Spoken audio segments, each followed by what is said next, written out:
Madam Chair, this is Delegate Crotty.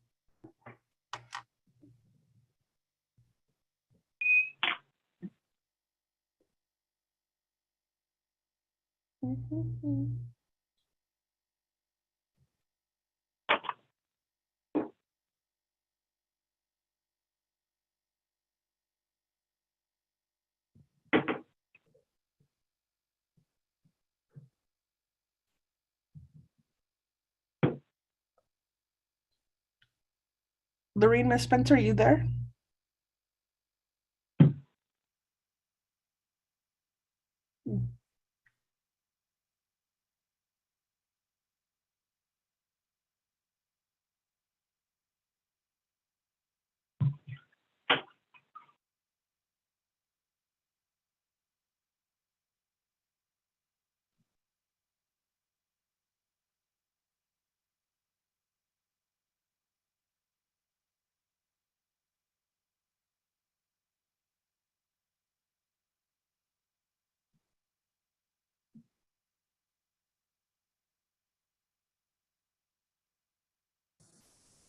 Is doing what they're doing. And I feel the same way about the controller's office as well. I feel like, you know, they're kind of creating policies. So you'll have your own policy and Donnie will have his own policy. And depending on, you know, who you get in the mix, you know, the rules could be different. So we have been trying to figure that out, but you have that option and we made that option available. I believe it was in January of 2020. And I say that because we did have a work session on Division of Public Safety. And it was at that time that Division of Director Delmar and Chief Francisco were informed that, you know, if you guys want to do that, all it takes is just the, you know, what's in the order and we can put the legislation to get that done. So that would make everything so much easier from hiring people to filling positions that remain vacant for like administrative positions, for moving people into higher ranks and things like that. Yeah, so judicial has that. So judicial, they are like completely separate. So they're like, I think they're the only branch that doesn't fall under DPM. I say it because legislative and executive both are under DPM. But judicial is one, and I think Department of Justice is one. So DOJ gets their own applications and they vet their own candidates. And then I'll say that that is something that I think we should pursue because here's another example. I went up and I met with Chief Lane and Page last week. So in order for us, with the short amount of people we have, you know, we get complaints from the Hazard element up there in the chief. It would be so much easier if we had the ability to just say, I'm going to move some people around. Because with DPM, they have to do that task, right? Yeah, and if they don't agree to do it, they can do it. Well, we're telling them, hey, this is, you know, this is a public safety. We're hired as a police officer to do this job. But, you know, the working to do, it's impossible for us to move people around. Well, let's go ahead and again, you know, that has been on the table for quite some time. If you guys are interested, we can start working on that. And if you guys are really, really interested, just send me an email and I can start with that. Law and Order Committee can start with that. We can go ahead and get that submitted to our legislative council to have them start researching what it's going to take to get that going. But like I said, I know that there are some divisions and departments that do their own hiring. I think this is another one that does their own hiring.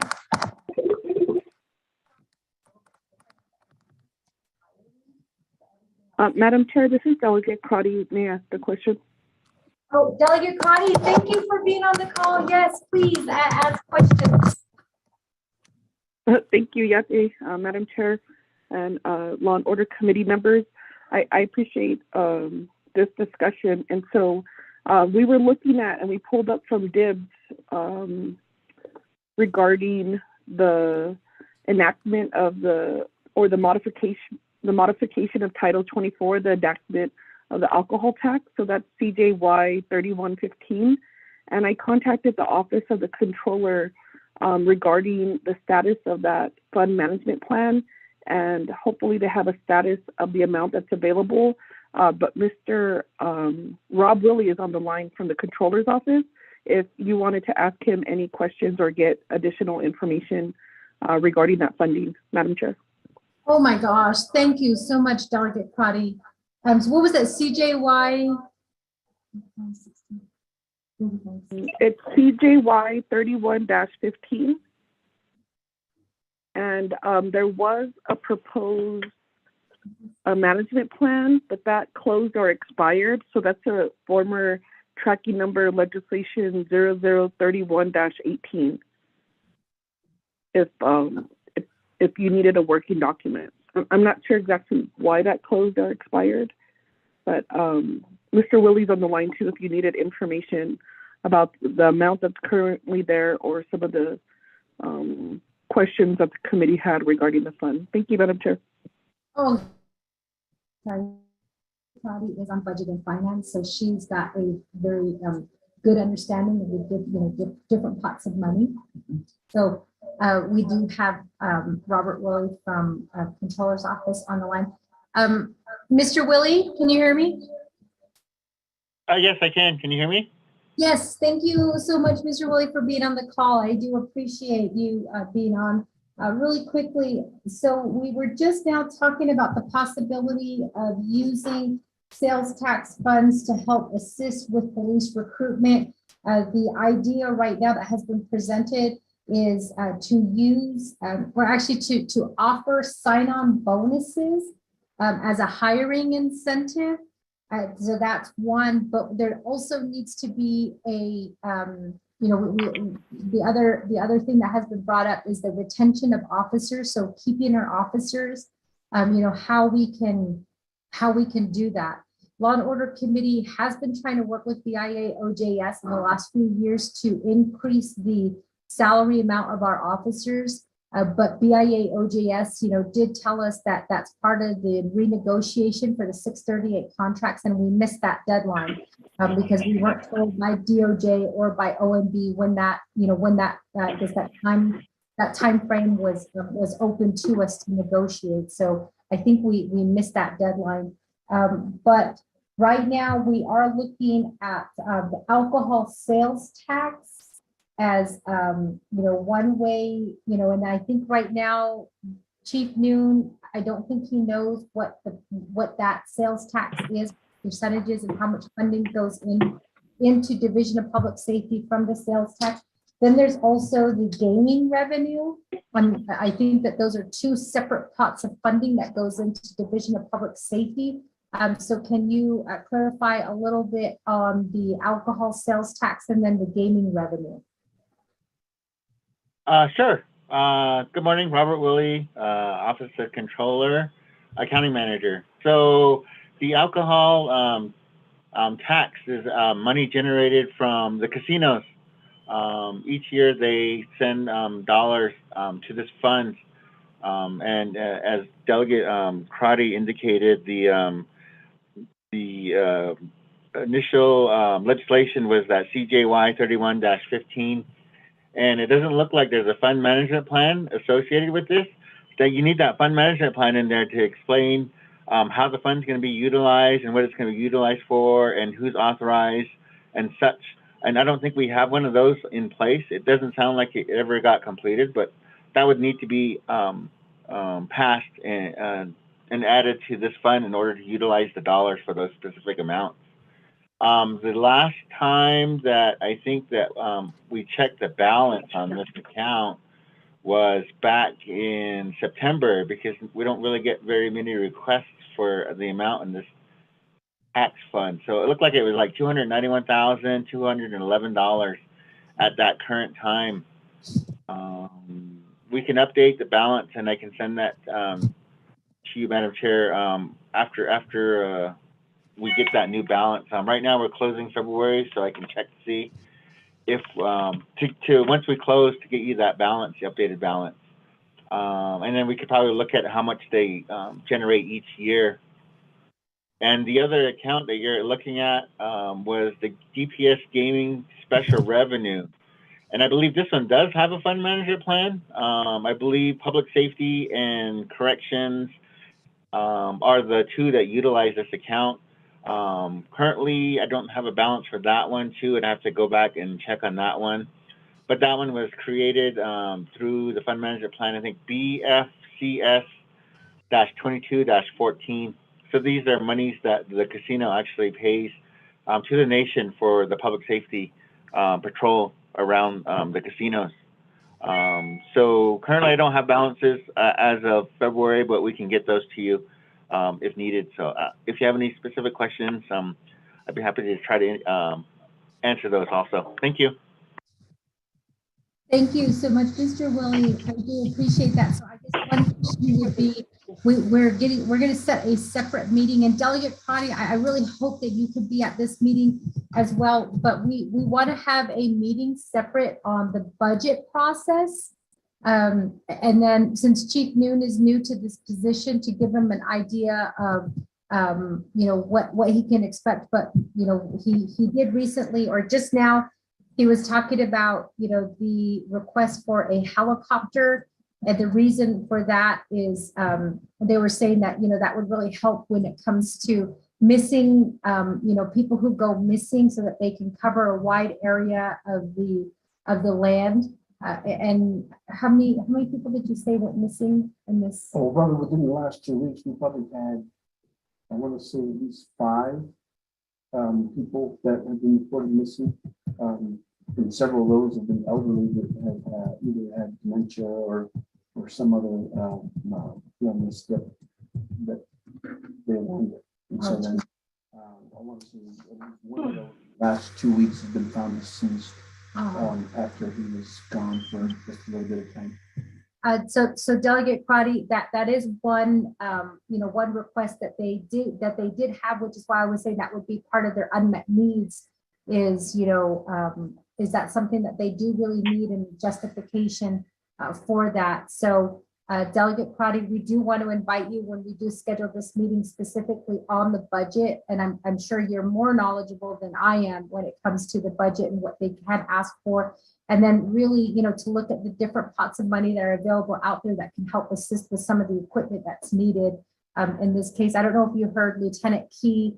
He said that there were about 5 people in the last 2 weeks who were reported missing. A majority of them are elderly, and one person was found deceased because of the weather. They weren't able to find him on time. And so as a result of that, he did pass because of the weather. And so I think that might be something that we should be looking at to help with PD, and then especially since they are wanting to use that for the missing people who are reported in.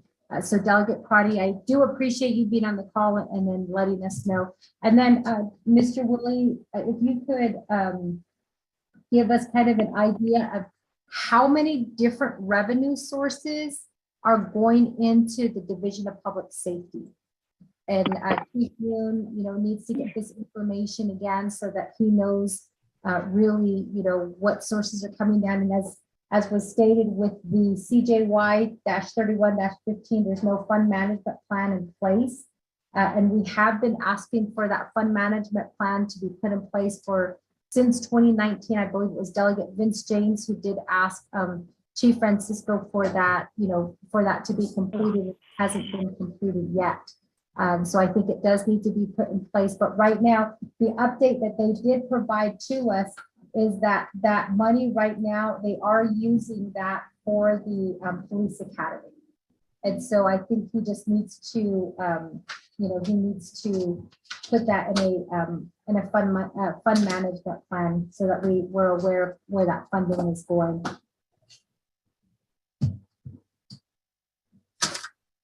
And then, so right now, again, Chief Noon, I felt like I got to speak up now since we do have other delegates on the line. So the upcoming budget and unmet needs, like I said, I think if we could put, maybe about a minimum of 4 hours aside, because the budget process is, for some of us who don't go through that all the time, it is a little bit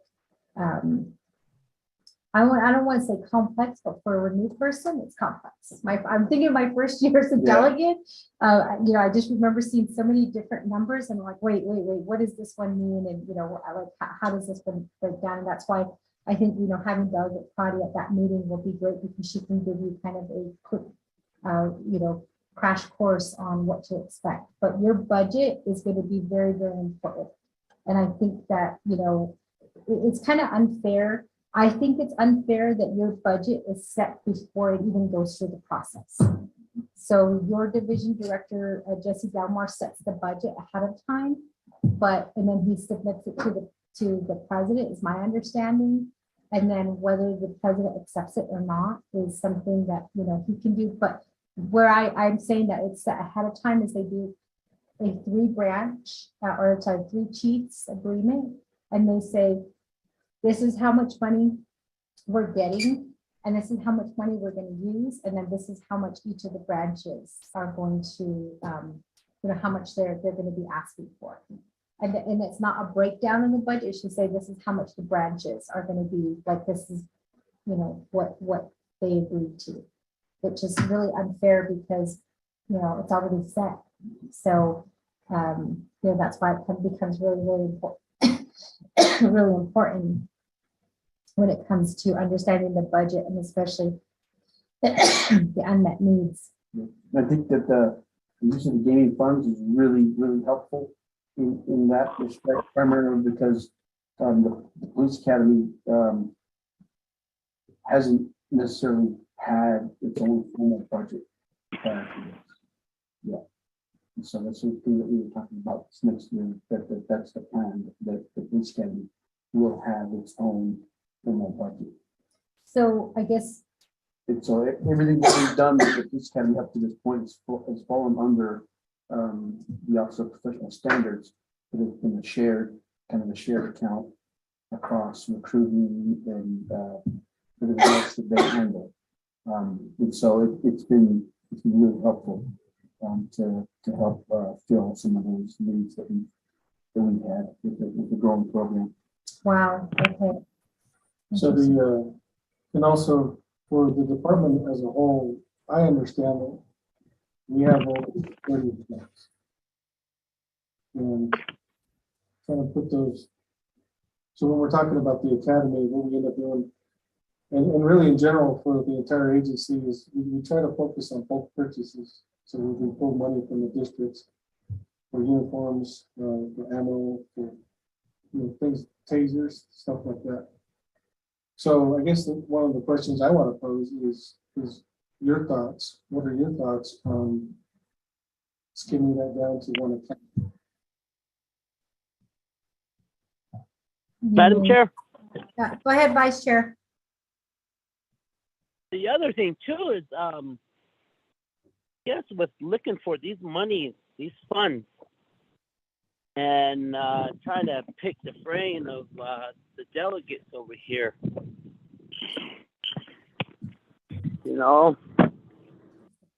What about our staff that get paid a salary? What do they think? What have they thought? Our managers that are working within the executive branch.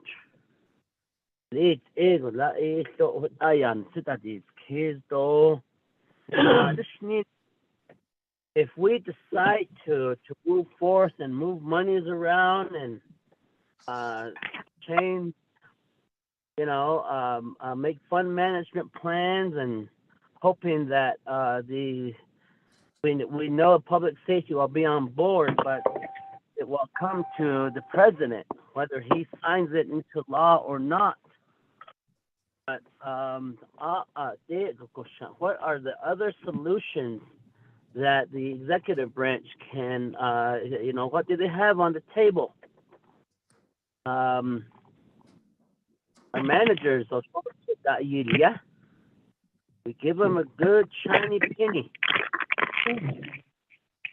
especially our division directors and the higher echelon at public safety. What is the brainstorming portion thought of it, of trying to address this issue.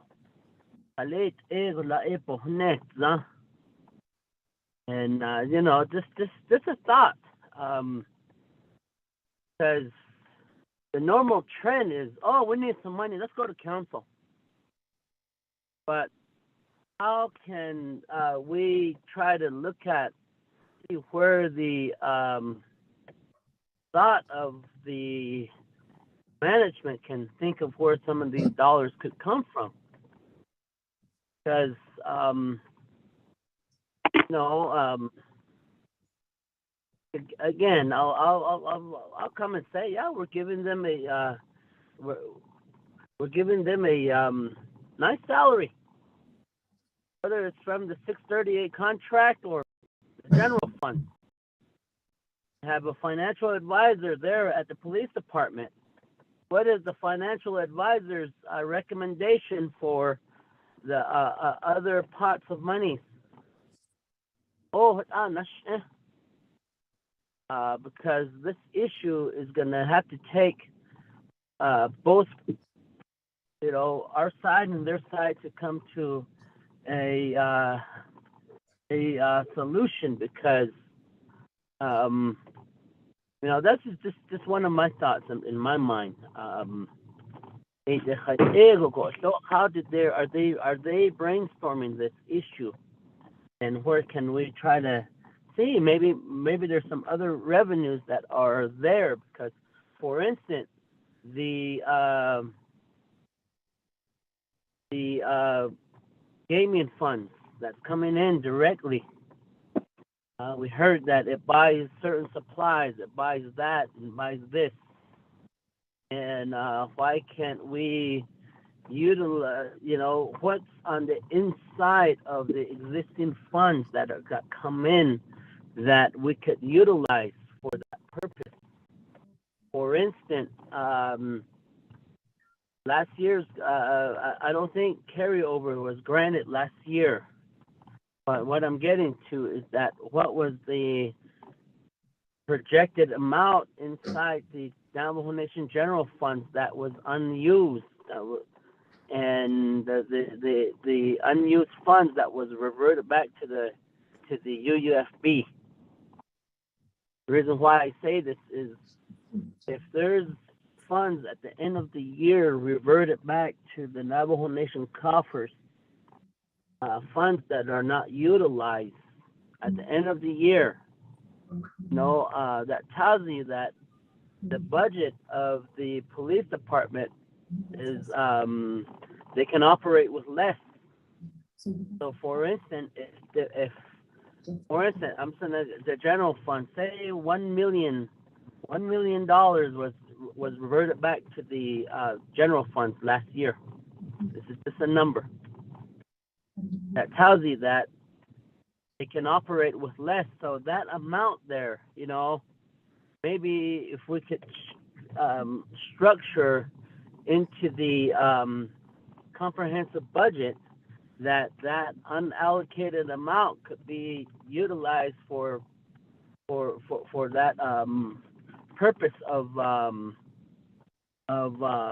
overhead sign-on bonus, or maybe a incentive to keep the police officer around. Those are just some of my thoughts on it, because I think for 2 years in a row, the president has line item vetoed the carryover request.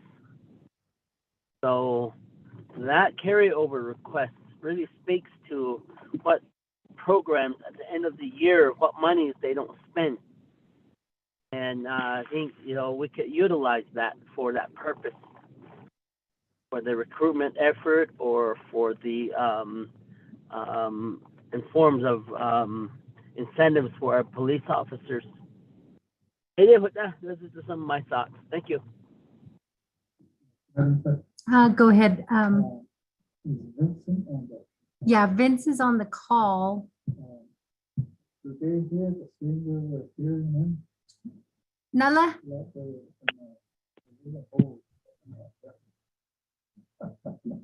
Nala, Vince, Madam Chair.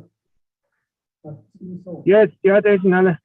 okay, we're just making sure that you're on the line and you're hearing the conversations. Just really quickly, Shijak, Delegate Vince James, one of the issues that we are talking about right now is the DPM issues. So Chief Noon said that, you know, he's currently having problems right now with DPM when it comes to promotions or even getting just a simple change in having an officer, I guess, change their, is it workplace? Work site. And so that has been an issue. So one thing that we did suggest to PD is, you know, maybe they can do their own hiring and they can do their own in-house, the way that judicial has that set up. But I did let them know that you are kind of the guru since you work there for DPM. You kind of have a good understanding of how DPM works. So I think you're going to be leading us when it comes to making that change, but they are interested in doing their own hiring, doing their own salary, you know, setting their own salary scale, doing their own, you know, PAFs, I guess, doing all of that in-house. So just an FYI. Okay, that sounds like a great plan, but what we would need to do on our end is drop legislation, and then from there, the Navajo Nation personnel policy manuals would need to also be changed. That's how the judicial is set up in that fashion. But it can be done. It was done by judicial, so we can do it. Our own policies. So would Chief Noon is asking, would they have to adopt their own policies? Yes, that's what they would have to do. Meek, I think you guys already have your own policy, right? Yeah, 1979.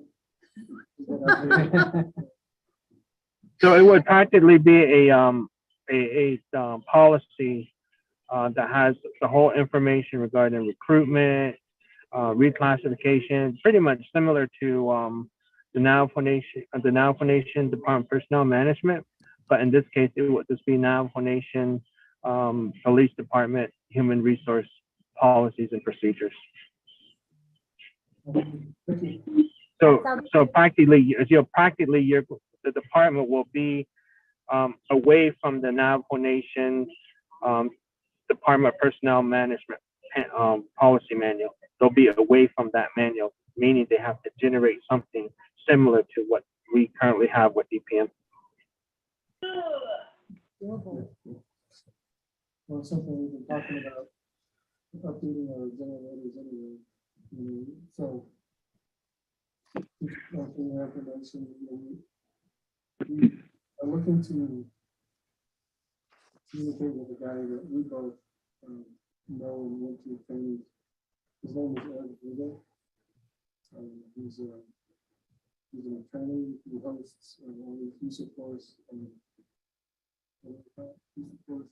summits. And he's done a lot in the use of force, police policy.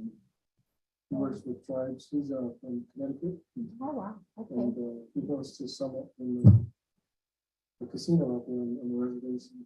So He owns big log, Okay. specialized in policies.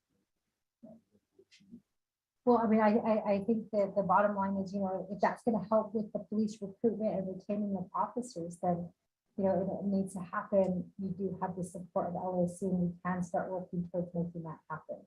I think there's been a lot of people who have come forward to say that DPM has really, you know, made things difficult.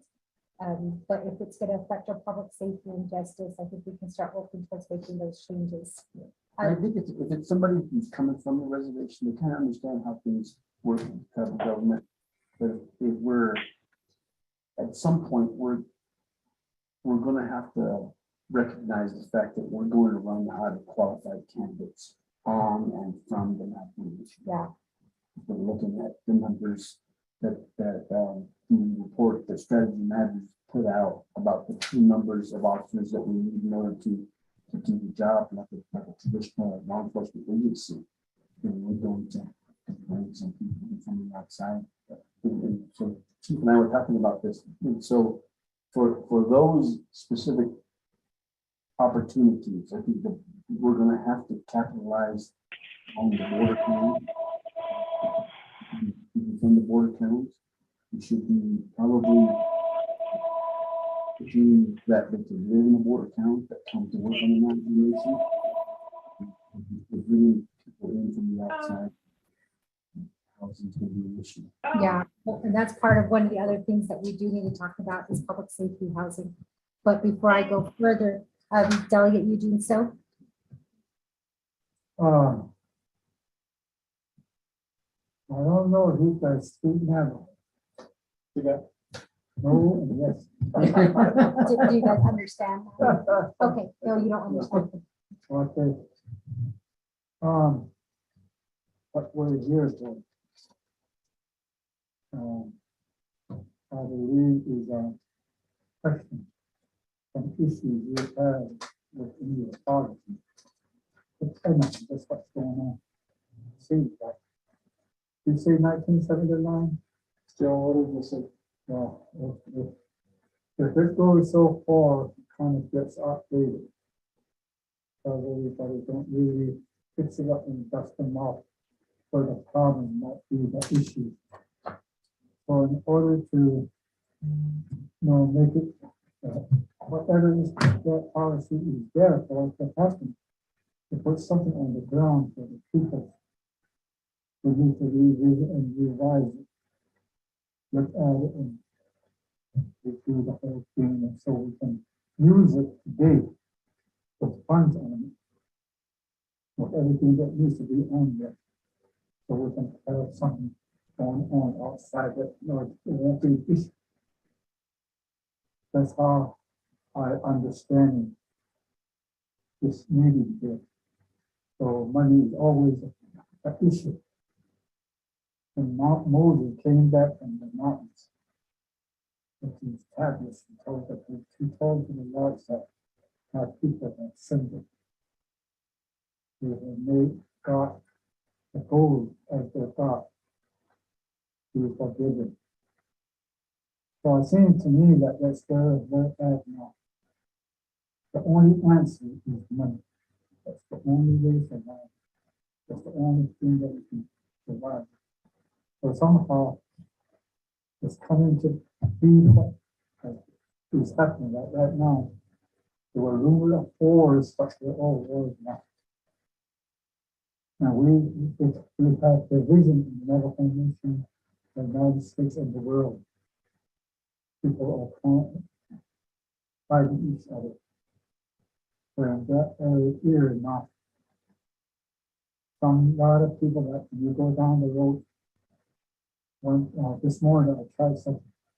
I went 70 miles an hour. I disrespected my veterans. Got that not they fought. Some they gave a lot, and some came back and got lost. You see what happened? So because people were passing me. So at 70, everybody, I made a train all the way back to Fort Shinman. And then they start passing me. And as I start looking at those signs, when they pass, I could feel seconds to see how fast I might be going. So that's how I saw it. So they disappeared out in front of you. But they're going. I don't know how fast they're going, 80, 85. Going down the road. So that's where we are. Some people don't really care much about the law. We have a problem in the Navajo Nation, living in Dane. The Dane is the one that's I always say if they're taking over the Navajo Nation. That is 10 minutes. You can't walk that much. No more. You can't take your walk no more. There's a lot of minutes. We used to be a lot of areas that used to run. But now they're congested. A lot of people moving in. So now it's like that. You can't even walk into the wash. And when you preach in that area, we found to that body, the other things. These are really simple. So that's what really is going on. In order for us to fight this, You know, the fact that one thing I was thinking about was how much would it take to clean up our police? How many policemen can we put out there for cleaning up? Always think that how much it costs. I would really like to see the numbers, how many we get to clean up cleaning up. And that's going to be the whole nation. I would like to see the numbers. And then some of these things that we like, that you're saying, that's really worth a long time, and that people have at least 3, 4, 5, something like that in each agency. People have some, but we don't know. A lot of terrain out there, a lot of remote area, our routes are not good, you know, you need to get to somebody, even the EMS. You can't get to somebody with that. Those are a lot of areas like that. So I don't know why we don't see it that way, you know. We should have them. At least call but we need it. So we would like to see the numbers. How many fights that they want or two? How much does it cost them? I'm pretty sure that the pilot has the time and do everything that it takes to keep the reason of the child off that traffic.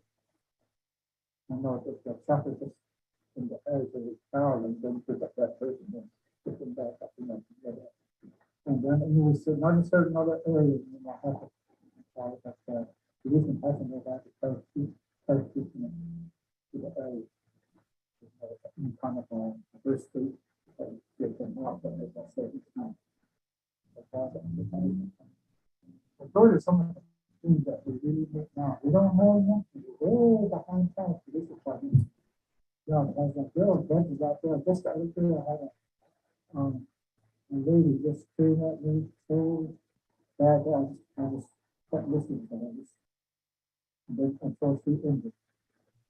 He said there was a policeman, another one safe there and a policeman one time picked up a drunk man and then trying to get him into the panel. He pushed him about 2 times and put him in there. People saw it all, but they're trying to put contain to it. They said, oh no, they did it not. And you see that that's what she said. So those are some of the things that we come across out there. But we don't really know if it's true. And we don't really know if it's true. Sometimes they want to say that to you. But they'll give you all kinds of stuff, you know. So you can do everything that you do everything else. Sometimes I see that they told that retired Navajo Nation and time record editor one time publishing the settlement, the Navajo time say there are different kind of people that go to the settlement. So in the end, I think it was 4 or 5 different ones.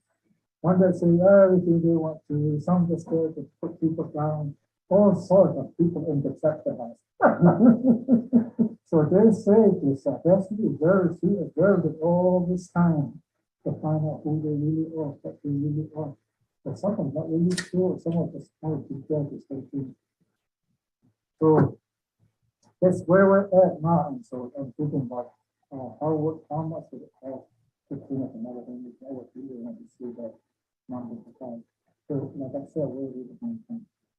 And we need to have stuff right now.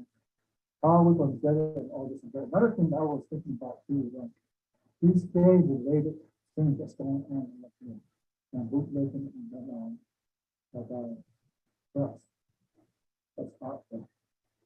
Is there any other people know that threats or anything that help people in that situation? That you know, that some people out there with a lot of time. I wonder if we figure out some grants that you know how we can resolve it and put money in it. And so I wonder if we can get some grants and get these pieces Pretty sure there are people out there that are doing, some people do it, and you can find it, all different kind of things. You can see them and look at them and say, what can be used? So we can look at those grants, we can maybe find something in there that we can use for these kind of things. Then again, the contract, I don't think it's now, but it's a 638 contract. That's really, really outdated too. I think 638 contract was only made for reorganized Indian tribes, not the treaty tribe. Number one nation is a treaty tribe. They have trust responsibility for government.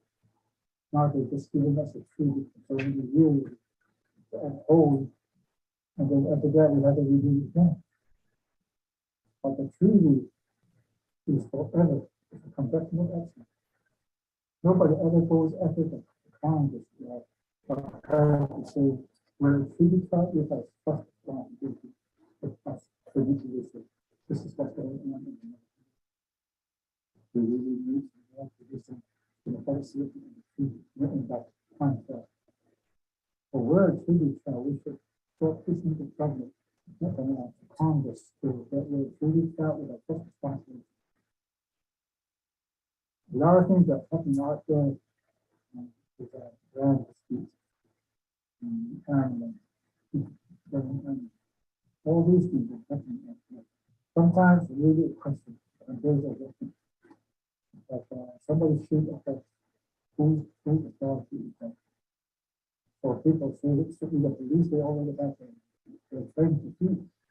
If somebody's going to have a weapon out there trying to shoot, to have to calm those people down to go over there. Then someone will say it's a raid for the animal. So there's another part that we don't really have commission. All of that people that give out citations to the that's happening. We're a government, we live on own government. We have sovereignty. That means we can fight our own thing the way we live, not how they want it from the outside. The Arizona revised statute, Utah, New Mexico, all those revised statutes came into the regulation and then Navajo Nation just approved it. There is some in there, a lot of languages in there that conflicts with the way we live. One thing is that Navajo housing plan, we can only put it in the area, in the fence area. We don't live in the village. Navajo Nation lives in the remote area. So we have a remote, after a remote house out there, we try to read the schedule. And then there's laws. But people, the government don't understand the Navajo Nation. We're different from the other Indian tribes. That's another issue that we have on these treaties coming back on the 638 contract. There are a lot of things there. It should be really like my daughter here said, we need to sit down and we look at where it needs to be realized. Where we can really put some funds on the ground. Right now, some funds just get hung up because of the law. We can't use it because what's happening is not going to be used for that. But those are some of the things that's going on with these contracts. Real good example, look at a drought insurance. I think it's CKP insurance. Drought. It's for the resolution because it's not raining. There's no rain coming down, so we got because I think this year we got close to $4 million for for the drought. But now the rain is trying to pick up what to do for how to use it. It's simply to see it's what drought. And there's also laws in there that another thing that we're having here at the council is we take our oath over there, take our oath and other municipal. And they treat that agency to then we go into the chamber and then we get limited to ourselves. We can't go into other oversight. The real good one that we charge me so many times at the LDC. I keep telling you about that natural resource in my chapter, but economic development in my chapter. I got everything in 10 minutes, but they're only giving me a piece of in the corner with a line over there. Can't touch these items. There's also the rights of the people, the Bill of Rights. They're harming the people involved in that. And they're only complaining. I can't say anything for my other people. I can only say things for my people that are the police department. That's about it. Seems like that's it. So we're limited. A good example, Friday just came on. A good example, you want to meet with the BF. A good example. If we all have only one committee, everybody individually to report to us controlling all the consequences will know what is going on within the government. Easy. We don't have to take time to ask controller over here to the budget. To hear the budget. Or to bring the BF over here to meet with us. That's time. Time. If it was only one Navajo EXP and heard all this and discussed it and going to Navajo EXP to two meetings, the work session in between, reports. These are not all the people, when they're reporting to the oversight committee, there are only a few governments, like 2 or 3 divisions that will be discussing things. Not all 14 all at the same time. So division directors, they can be doing their job. Police department do their job, but go to LOC, go to EXP, and then go to Navajo Nation Council. There's 3 things you have to go to. And by that time, you will arrested somebody that's killing somebody or harming somebody. So we took a lot of time to try to do oversight. And all these divisions, you have to go to each one of them sometimes. To request it or money. That's time. So we're taking out a lot of time. This, we have to do. Some of my registration is going to go to the health education and then over here and then to the now then to the council. Instead, we can just go to another field. We can discuss it there, then take it in to the council. Anything we need as a mayor work session, we can put it in there in a different week. Discuss that. So I don't have to go through here at that time. There's so many times you have to wait, maybe sometimes 2 hours, 3 hours, you have to wait. So that time, another committee, another 2 hours. That's 5 hours. By the time you're finished, maybe a day and a half or a day or a day and a half. If that's something time. So I don't know how the council sees it, but they're very jealous of it. They don't want it. But that's how they are doing right now. So on this species right here, that you have, that's been approved and the forward and all that stuff that we put in here. I really don't understand that because we should be doing something for the police department because it seems that that's always going on. Like I said, there's 2 fires that was found 2 weeks ago. Those are affecting. We need something. We need to find out how much we can. Where can we put into some money to put at least 10 or 20 more positions? At least to cover every agency to have more positions in each agency. To be more better by ratio. I don't know what the ratio I always ask for. I think it's saying 1 police per 1,000 or something. Yeah. So there were a lot of people out there. We need a lot of police out there. A lot of units, shoppers, etc. No, to take care of what's going on out there. I don't understand that.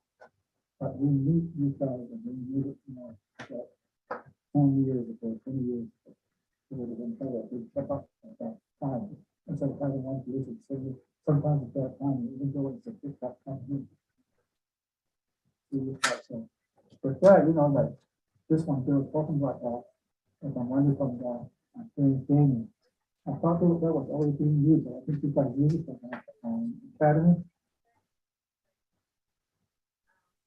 Then see that this CJY 31-31-16. I heard that one. It's not.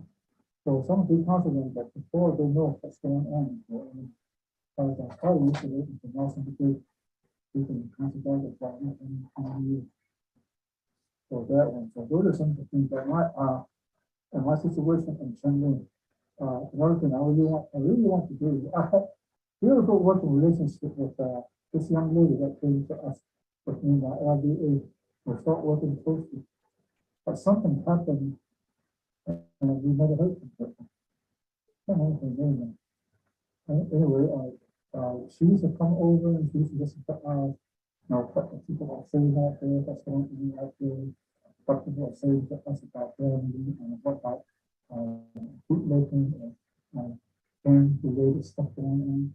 You know what's going on to end this because what's going on, we heard in Chinese, is there's James that knows young lady that has her husband working off of the 1 week, 2 weeks at a time. We go over there and ask for sex or after them, certain chicks and they have their man in place. So they got to do it in there. That's really kind of. So that's where we're at now. We have to stop it. Really hard. Listen to what's going on there.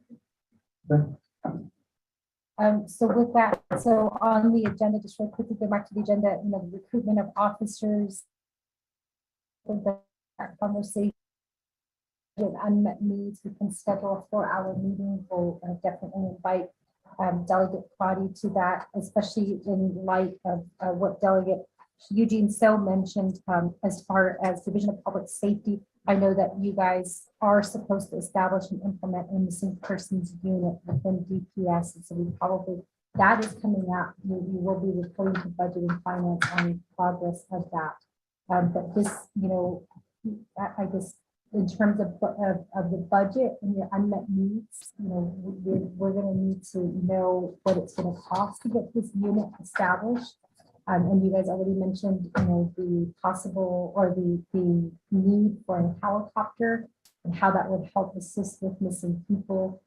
So we basically have to come together to talk about your budget, but also be on the same page with, what you guys are going to be requesting so that we know that these things are coming out and we can start advocating for the needs for the Division of Public Safety. So I got a question about so number 2, it was the enhanced 911 stuff. So that has a deadline. Yeah, to provide a report. Just a report. Mhm. It wasn't the completion. Yeah, you guys. That was hung up in the contract stuff. Yeah, I know that Racita did report to us, I think 2 weeks ago. And she did say that it was hung up in contracts. And so we need that in writing, the report. So we can start pushing to find out, I think from the way that I understood her report was, it's just this one contract that's holding up everything. So they got signed. Oh, that's signed. No, that's the consolidation. Oh, that's consolidation. So there's 3 contracts needing to be finalized for the PZ project. Yeah. So she's working on that. And she also mentioned, the unmet needs there too, because this is going to be a new dispatch center, right? It's technically not called a dispatch center, it's like the E911. But she talked about, the furniture, the fact that you guys need, the chairs for 24-hour sitting, because it's going to be manned for 24 hours. And I did tell her to make sure that that's within the unmet needs portion of their budget. So this is why I'm saying we should probably put aside 4 hours to give you guys a crash course into the budget, but also get information on what you guys need so we know ahead of time. And then the next one, I do have policy and procedure changes. I think that one is really quick. And that is Law and Order Committee does need to know within your policies and procedures what needs to be changed. So we can start working on getting those changes done. Because technically you guys have been making changes to your policies and procedures, but they have not been going before the committee. So right now we hear that, changes have been made, but we haven't seen any of those changes. And you guys are supposed to be bringing it before the committee. We'll definitely start doing that. What I can tell you is, one of the policies is the camera, the body camera. Mhm. Oh, so we got that. So my understanding, and this is why we need clarification, is we need to update our policy book as a whole. So, and so when we talk to the DOJ about it, we put these out as not necessarily policies, but operating procedures and directives. But they read like policies. So is that the way it's gonna work? We need to bring you a finished product. Mhm. Okay, so yeah, we've done the body camera. It's a new policy. It was obviously not in the general orders, because the cameras were around there. And then we updated our officer involved shooting policy, because we started going into issues with who does what when everybody shows up. And so we wanted to make sure the people had guidance and focus attention on the well-being of the officer who was shooting and their family and their needs like that. So we've updated that. We've updated the pursuit policy, because we saw an increase in pursuits and wrecked units. We're trying so we've done a couple of them and put them out as standard operating procedures or directives. Yeah, I think, and Lorraine, correct me if I'm wrong on this, you're our legislative advisor. So all policies and procedure changes do come before the committee for approval. Yes. So does that mean like we can just bring like one update and for approval and just add it to Yeah. okay. Anytime that policies and procedures have to be changed, it does have to, it goes through like a legislation, and we just, vote on it, and it just goes through our committee. It doesn't go to any other committee. Yeah. That's probably where David would come in also. Like our use of force policy, it's that we probably definitely need to update 1979. Oh, yeah. So that's where I saw David when I went to Missouri here earlier this last year, and I was talking to him about it, and he says, so when was the policy? I said 1979. He said, oh, you guys called me. Yeah. So So is Daigle like you guys' consultant? Well, he was our consultant at Farmington. Yeah. came in with Oh, the vision of the entire policy manual, and because they work constantly with law enforcement agencies around the nation, so they are very familiar with best practices that are most dependable when it comes to civil liability litigation. okay. So it's well worth the money. And this could eventually lead us down the road to the clear. We could start writing policies based on the requirements for clear. Korea is where Korea agency Farmington, that's a national accrediting body. What is Korea? So it's an international accrediting body. It's a commission and accreditation.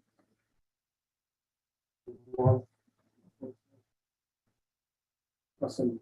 Okay. Yeah, but they essentially come in that your policies are up to date, and that you guys have checks and balances in place to function as a legitimate law enforcement agency.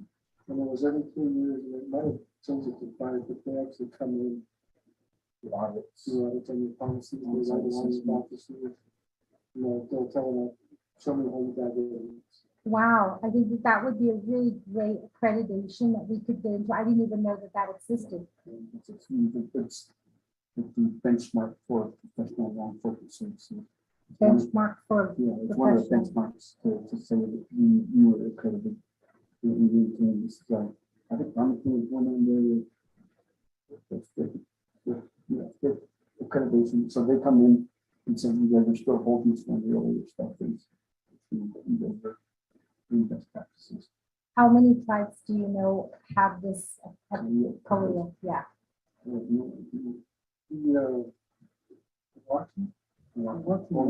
Walking maybe too, but the thing with walking is slow. Yeah. So what I can tell you, for here, it's gonna take several years to get to the point where we can conclude. like that would be something that we could strive for. And I think that that would be great that the Navajo people, you know, it would be setting that bar a little bit higher to say that we are now a part of an accreditation, you know, organization that is helping us to keep up with not only policy and procedure, but also updating our laws. Because it sounds like a lot of the policies and procedures that are being written by this Palea, yeah, is certainly going to be affecting our laws here on the Navajo Nation. Wow, that's that. Thank you for letting me know that. Go ahead, Delegate Eugene.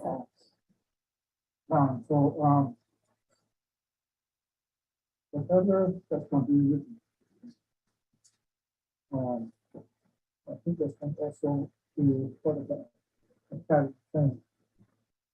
And then whatever we're going to enforce, another agency to do the police department.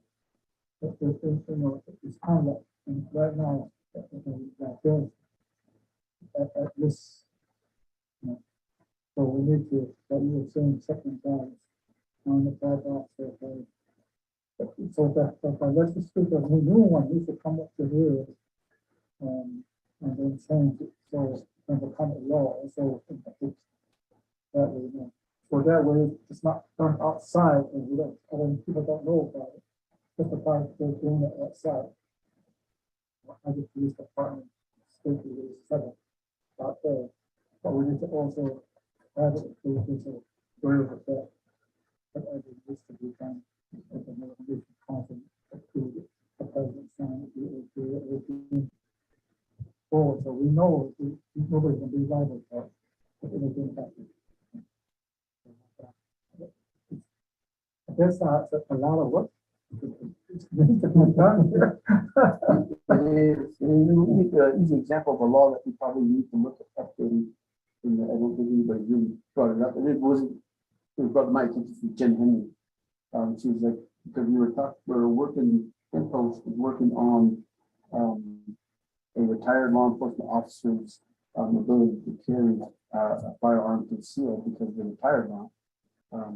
And everywhere else in the nation is doing it. Actually, Congress passed a few years ago the OSA, the Law Enforcement Officers Safety Act, meaning that if you're a retired police officer or a police officer in any jurisdiction, you can carry a concealed weapon anywhere in the nation.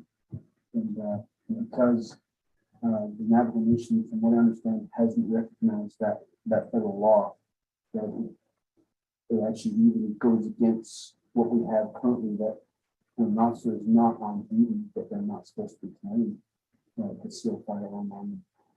From what I understand. So even the simple act of the Navajo Nation having to adopt that federal law, and so I have a legislation that was going to second law. Also, we are discussing about doing that. So maybe we can sit down and that. How you done? Not what you said. Is that the concealed weapon legislation? Okay, yeah, so Delegate Eugene, so I think, gosh, it's been in the works now for how many years? I don't know, they're trying to figure it out, because of the Navajo Nation. And also the state has different, Arizona state concealed weapons can cover almost all the United States. This is huge, and on it, almost all of it. But then again, to make it up, set also that in Arizona, you can wear it for food, you know.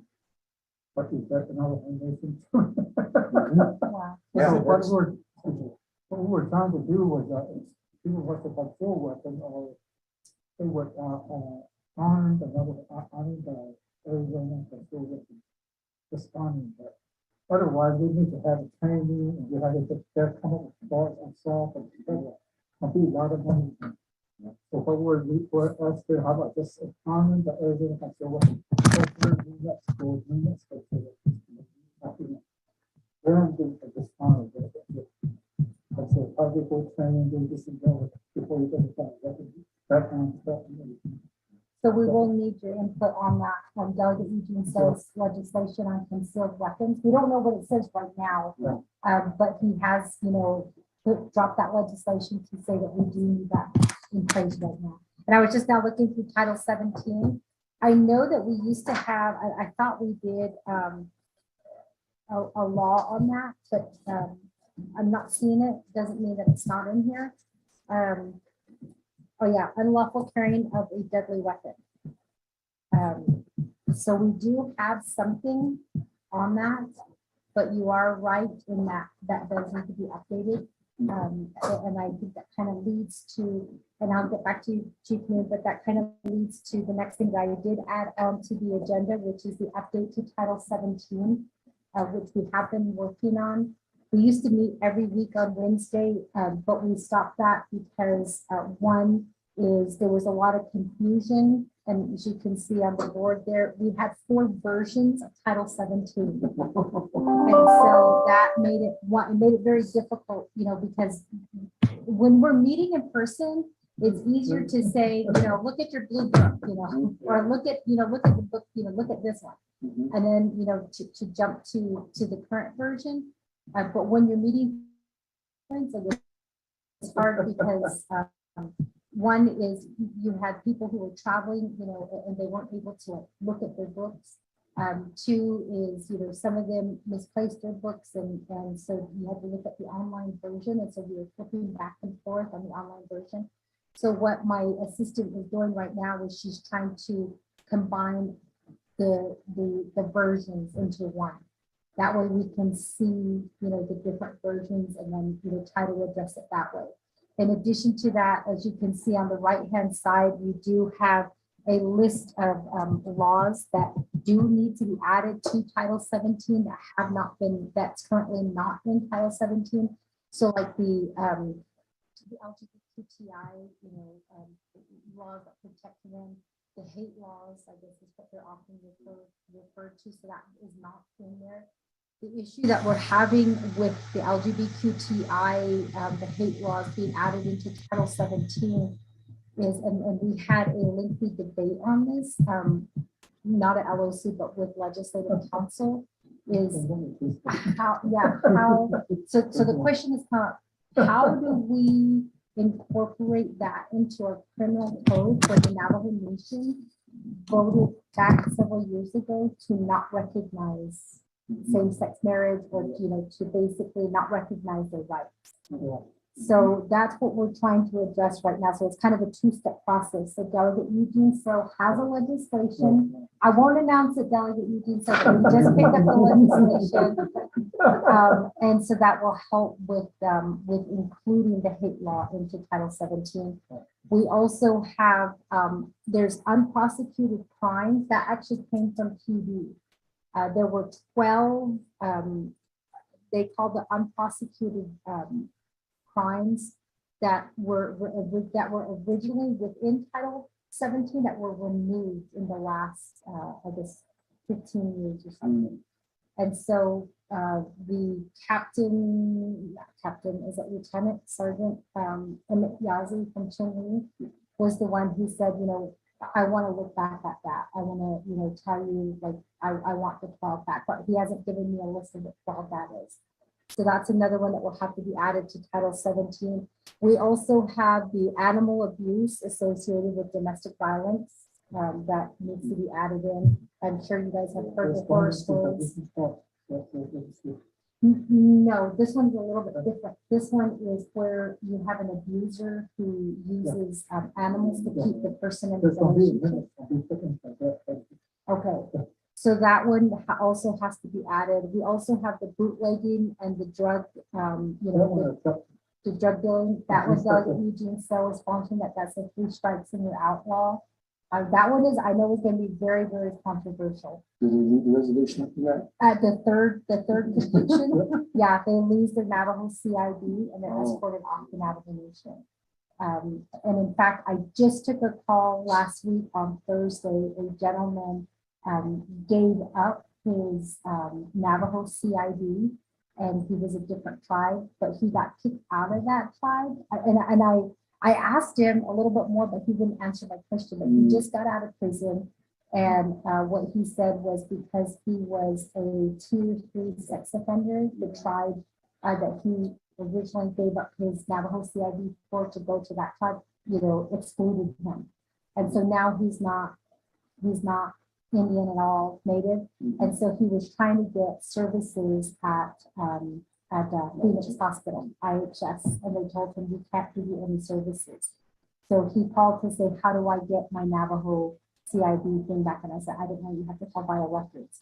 And I kept telling him that, and he kept explaining more and more things. And but I thought that was kind of interesting. I don't know which tribe right now is moving to do that, but what he said was the tribe that he was with, removed him from the rules because he's a tier 3 sex offender.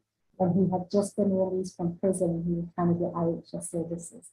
But that kind of falls in line with the bootlegging and the drug offenses. So 3 convictions and you're out. And that is being sponsored by Delegate Eugene. So the next one is the yeah. Well, I mean that might be a debate because I'm trying to find. So I tried asking that guy, which tribe is that? Like, which tribe? Because that way, if I could find out which tribe it is, I could find out like what their laws are. So, but he didn't say anything. Sound like they're very clear about maintaining the safety of their people. I think so, and I think Delegate Crotty, are you still on the line?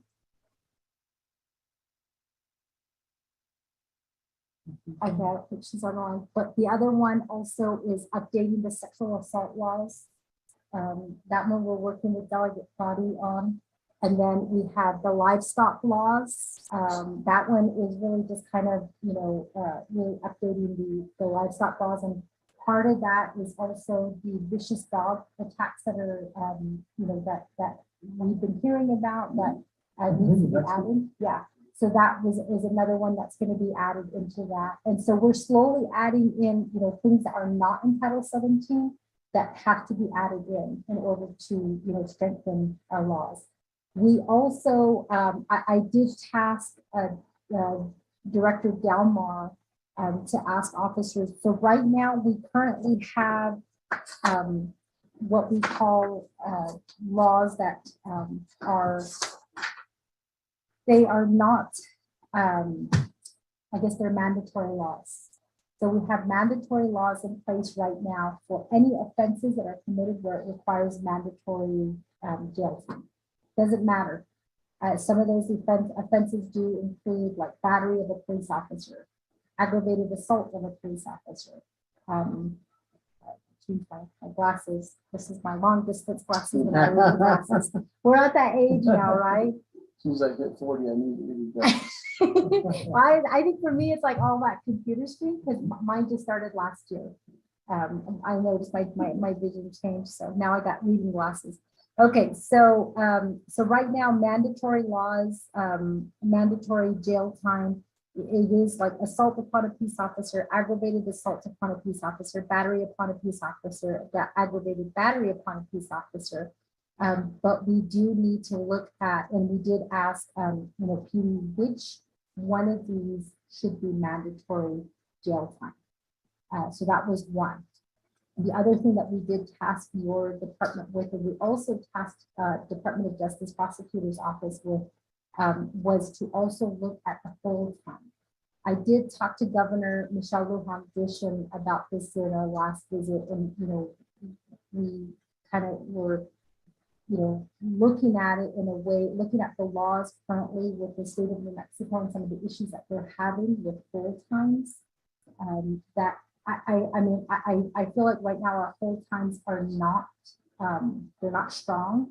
And it was always really, frustrating as a prosecutor to see people being arrested. And then they just they come in through the back just to walk right out through the front. And I witnessed that. Nationwide, we're seeing that. And Albuquerque's got a huge problem with that. New Mexico didn't do themselves any favor when they changed their bond laws. Yes. When it comes to that, because the rate of reoffending within a short amount of time is ridiculous right now. Well, so we currently have a bond law in place. It's not a bond law, it's actually a bond schedule in place that was being kept up to date by, well, I shouldn't say kept up to date because it wasn't kept up to date. That's what the controversy is, but the judicial branch had a bond schedule at one time where they listed all of the laws, obviously that had jail time attached to it and what the bond, was set at. And so through the years, it just was never updated. And so now it's still in place per Department of Justice back in 2016, 2017, when I was a prosecutor. We did get a legal opinion from Department of Justice saying that it still is in place. However, judicial branch was not implementing those because they were saying that it needs to be updated. So we kept asking them to update it. So they eventually came back, judicial branch, and said, look, that's not our job. So the previous Chief Justice did create that, that bond schedule, but we're not going to honor it. And so they, kind of removed it. So they haven't officially removed it because it was really never officially recognized. It was just within the judicial branch. So we are, that was one issue that did come up, is how do we keep people in jail, especially those dealing with domestic violence, because we all know that there needs to be that cool off period. Releasing them immediately only causes, the victim to be re-victimized, and, in some cases, re-victimized in a case that might land them in the hospital because they called the police, because that person was arrested. So we did task the prosecutor's office with that portion. Unfortunately, they came back, and it was a little bit not what I say we, because we had Division of Public Safety on the line as well. And Division of Public Safety and myself agreed that this is not what we were looking at, because what they did was they just reiterated, the laws. And so Delegate Eugene So said, well, I'll sponsor the legislation if that's what you guys want to drop. What we're trying to do right now is change the whole time. Right now, we know that the whole time, I believe it is up to, is it 18 hours? Go back and reread again. I think it was up to 18 hours, but they're not usually held that long. Quick story. We had an officer in Shipbot that was fighting the suspect. Suspect stabbed him in the leg. And so arrested him. The suspect was aggravated, transported to Crown Point because he was going to jail in Shipbot. The next day, I'm coming to work. The suspect and girlfriend are walking up in front of him. Oh my gosh. Just released. Did you guys find out if the prosecutor filed charges? Because usually they're in Crown Point. If you file charges, immediately the judge will hold until first appearance. I called Captain Evans and I said, hey, just know what you saw. So he got on the phone, but I didn't find it. That's Shipbot though, right? So you're Shipbot prosecutors. And I understand that you guys have consultants right now as prosecutors, which I don't agree with. Well, and yeah, they're running in a bunch of the contract prosecutors, and they are looking at the cases that are coming to them from the Shipbot district, like in the lens of what a prosecutor from San Antonio looked at. Because they're not educated Right. in the Title So 17. they're keeping back a lot of arrests and reports. So, the officers at some point, they just throw their hands up and go, why am I even, Yeah. why am I gonna make this arrest? It's gonna keep that. So that's what we're trying to change right now is, in those situations. We also have cases where I know that individuals are arrested for like murder charges and then they're released the next day without, any going through any bond hearing or doing any first appearance. Here on the Navajo Nation, it's kind of interesting because it goes straight to arraignment. It's not first appearance, it goes straight to arraignment. So when I say, yeah, when I say I'm going to arraignment, they're like, oh no, first appearance. And I'm like, no, I'm in Navajo Nation, it's arraignment. You want to know now? Yeah, so they're going through that process right now. But we did task the prosecutor's office on, making a recommendation because what I was hoping is we could get this in place right now, as we're going through and we're updating Title 17. Because we know that Title 17, speaking with former prosecutor, chief prosecutor, no, I just had her face in my head and I can't believe I forgot her name. Gertrude. So I talked to Gertrude and I also talked to Jen, when we started this Title 17 amendment. And both of them said, not to piecemeal it because it's just going to become more confusing to do it all in one. And so my plan was to actually have this go through winter session. Unfortunately, we ran into a lot more problems, one of them being because we had 4 different versions of the prosecutors, like Title 17. We had to go in and find out which one is the most updated, and that is currently now the prosecutor's version of Title 17. Because the last updates that were made to this was actually last year. In October of 2020 was the last update that was made to Title 17. So this is the most updated. Currently in the books, in the Navajo 2005. So if you look at the 2005 version and you go to the back of the book, you have your pocket parts, right? And then you update it with your pocket parts. And then when you're updating, when you're done with that, then you have to go on to the Navajo Nation Council page to see all of the amendments that are listed to make sure that your section or that part of the title, hasn't had any amendments. And whether those amendments have been incorporated into the title, it becomes, it is a lot. And then you have to call Office of Legislative Services to make sure that everything that is on the website is actually all of the amendments that have been listed, since 2005 that have updated Title 17. And then after that, you go to Office of Legislative Counsel to make sure that, that you have all of your bases covered. So based on all of that information, and based on that whole process, so right now we know that this prosecutor's version is the most updated version of Title 17. So what we're trying to do now is this version is actually the version that's the warrior, what is it called? The Monster Slayer version. So in 2015, there was a consultant hired, is my understanding, there was a consultant hired to update Title 17. That consultant made recommendations that were given to the Navajo Nation. And in 2016, it was already too late. So what the thought from the Department of Justice at that time was, let's wait till the 24th Navajo Nation Council comes in, and then we'll go ahead and we'll present them with these amendments. They did wait, and when it was presented, the current Attorney General said, whoa, like we haven't reviewed it, we haven't seen it yet, like we're not going to recommend something that we haven't reviewed. So we gave this back to them, and then Candace Martin, who was the attorney for, I think, the General Services, Social Services. So she took the lead in going through this. So I attended 2 meetings in 2019, so that they can go through this Monster Slayer version. But what they did was they looked at the Monster Slayer version and then they updated it with new amendments again.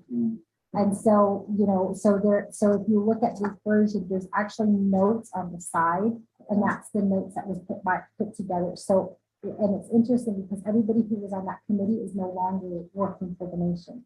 So you have Candace Martin, who was leading it, Jen Henry as the acting chief prosecutor. Then you also had, what was his name, from PD, who was the lieutenant, now he's over at ethics. Dempsey was on as PD. Then you had DOJ attorney, who is now at the public defender's office. And then you also had, oh my gosh, there was like 7 people. None of them are employed with the same Department of Division anymore. So when we got this version, it was very, very confusing. So that's why I stopped the Wednesday meeting, so we can put it all into one and hopefully pick back up. And so my plan, fingers crossed, is to present this, as soon, like, it would be great if we could do it by summer, but I doubt that that's going to happen because we still have to add all of those into the legislation, which means we still have to wait for the legislation that he's sponsoring and then try to get it into Title 17 into like one big, move. So I did talk to speaker already. The plan is once it's all done, to have a work session on a Wednesday, have Nabi, to do a work session, and then have it go through Law and Order Committee, and then have it go through Nabi, and then have it go through council, like back to back to back to back. Otherwise, if we put time in between, the delegates are going to forget what the amendments are, and they're going to forget, the talk that was done on this. It kind of has to be done, in a step-by-step, I guess, or a day-by-day type of thing. So speaker, just said, well, you tell us when it's ready and we'll go ahead and we'll start planning that. So right Seems like now, a good format to do it all the time, the same way like that. yeah, to keep it fresh in the minds, especially delegates, and because there's going to be controversial, laws on there, and because it's going to be, the biggest, this is probably going to be like the biggest amendment or the biggest legislation that has ever passed council. Yeah, we have CARES and we have ARPA, but this is the public safety and justice of the Navajo people, and it's going to be in place, for some time. And keep in mind, the last update from this one was 2005. It's like Mexico prints a book every year. Well, and most states do. So Yeah. most states, they do it every other year or every year to update the people on what the laws are. And right now, we don't, ours is not updated. So that was one of the reasons, I don't know if you guys know, I was in Tucson last week, is to ask U of A to partner with this, so we can start moving it forward, because you have law students there. You also have students, who can actually put this online. And it really is it's a great way for students to gain experience and the opportunity to work on something this big.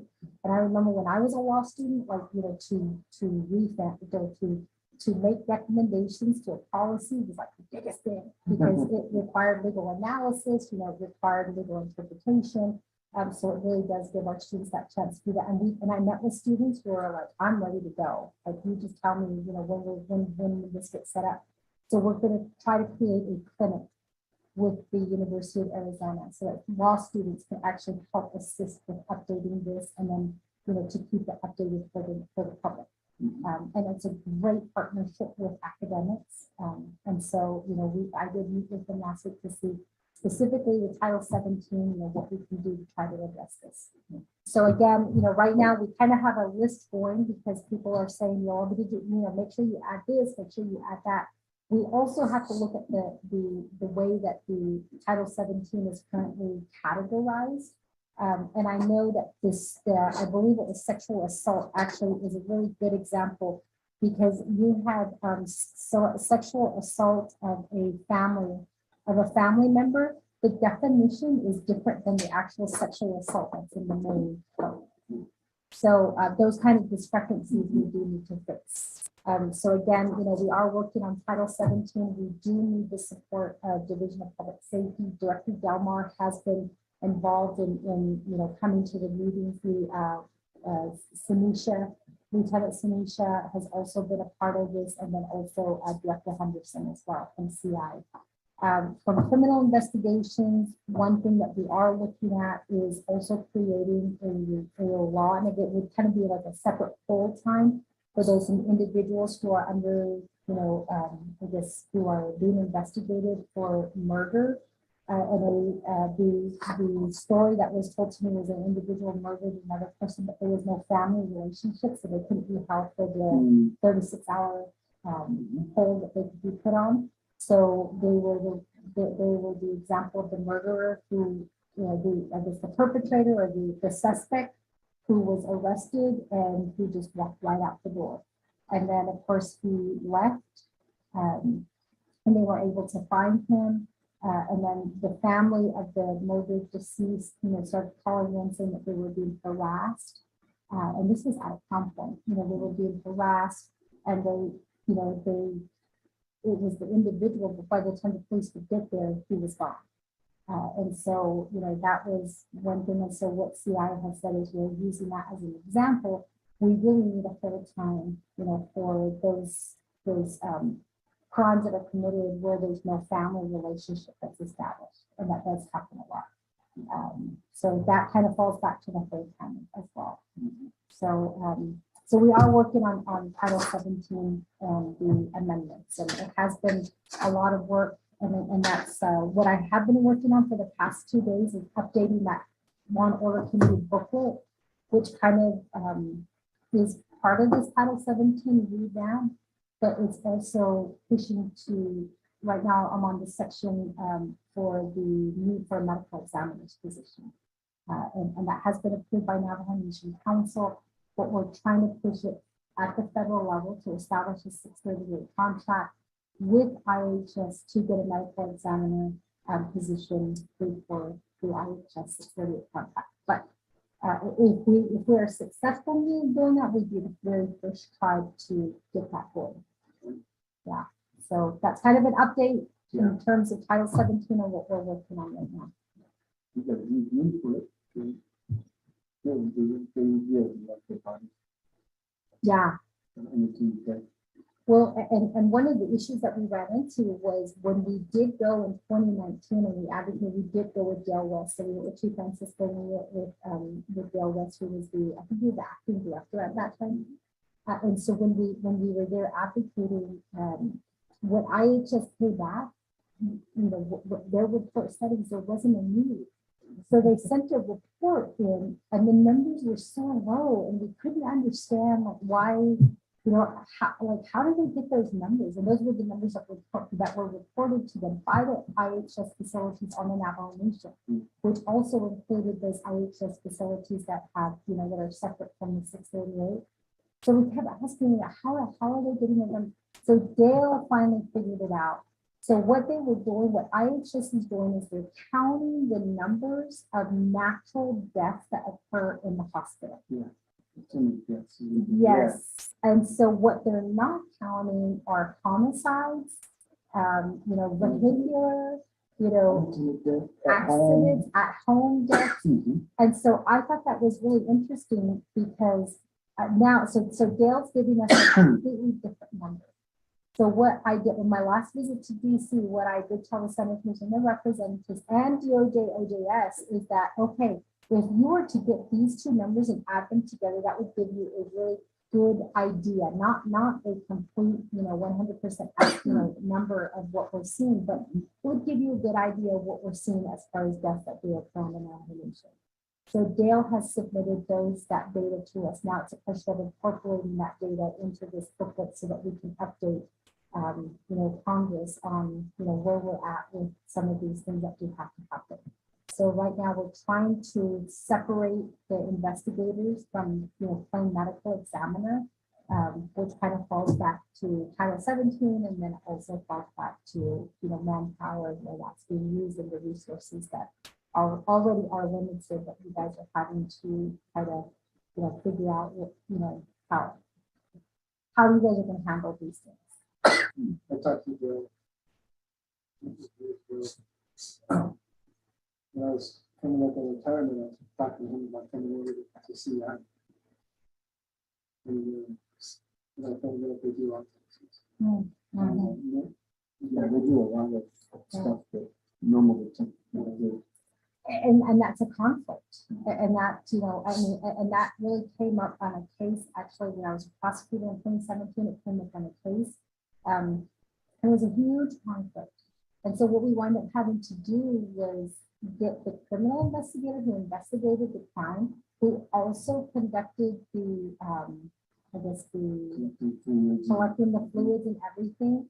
Because there was that conflict that existed, we had to get another criminal investigator and somebody from FBI to basically get familiar with the case in order for them to testify. But it didn't bring very much weight because these two were never really involved in the investigation. So in a way, it would hurt the Navajo Nation because of that conflict that could exist. So we are, we are trying to address those things. And I think that, the general public thinks that, that this could be, fixed overnight, but because there's so many different moving parts going on, we're just trying to, I guess, advocate at the federal level. Now that we have knowledge 638 contract, we have to be a part of that negotiating process in order to, to increase salary and in order to get more funding from your 638 contract. We know that that has to happen. And so hopefully in the next, if we get reelected, we'll be able to renegotiate those contracts and have you guys be involved in that as well. You guys get a copy of the report strategy management? Is that the consultants that you guys hired? No. We heard about it, we asked for it, we haven't received it.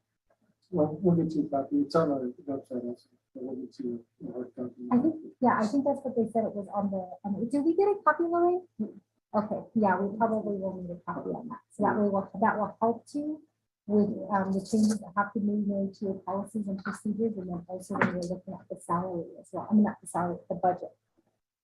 Okay, and I have another meeting at 1, so I'm going to go through these. First, we have this big pile here is the blueprints for the Shipbot facility. And so right now there are two buildings that are listed on the BIA replacement facility list. That's Window Rock and Shipbot. Window Rock has been on the replacement facility a lot longer than Shipbot. This is actually controlled by BIA based on the visits that they have made.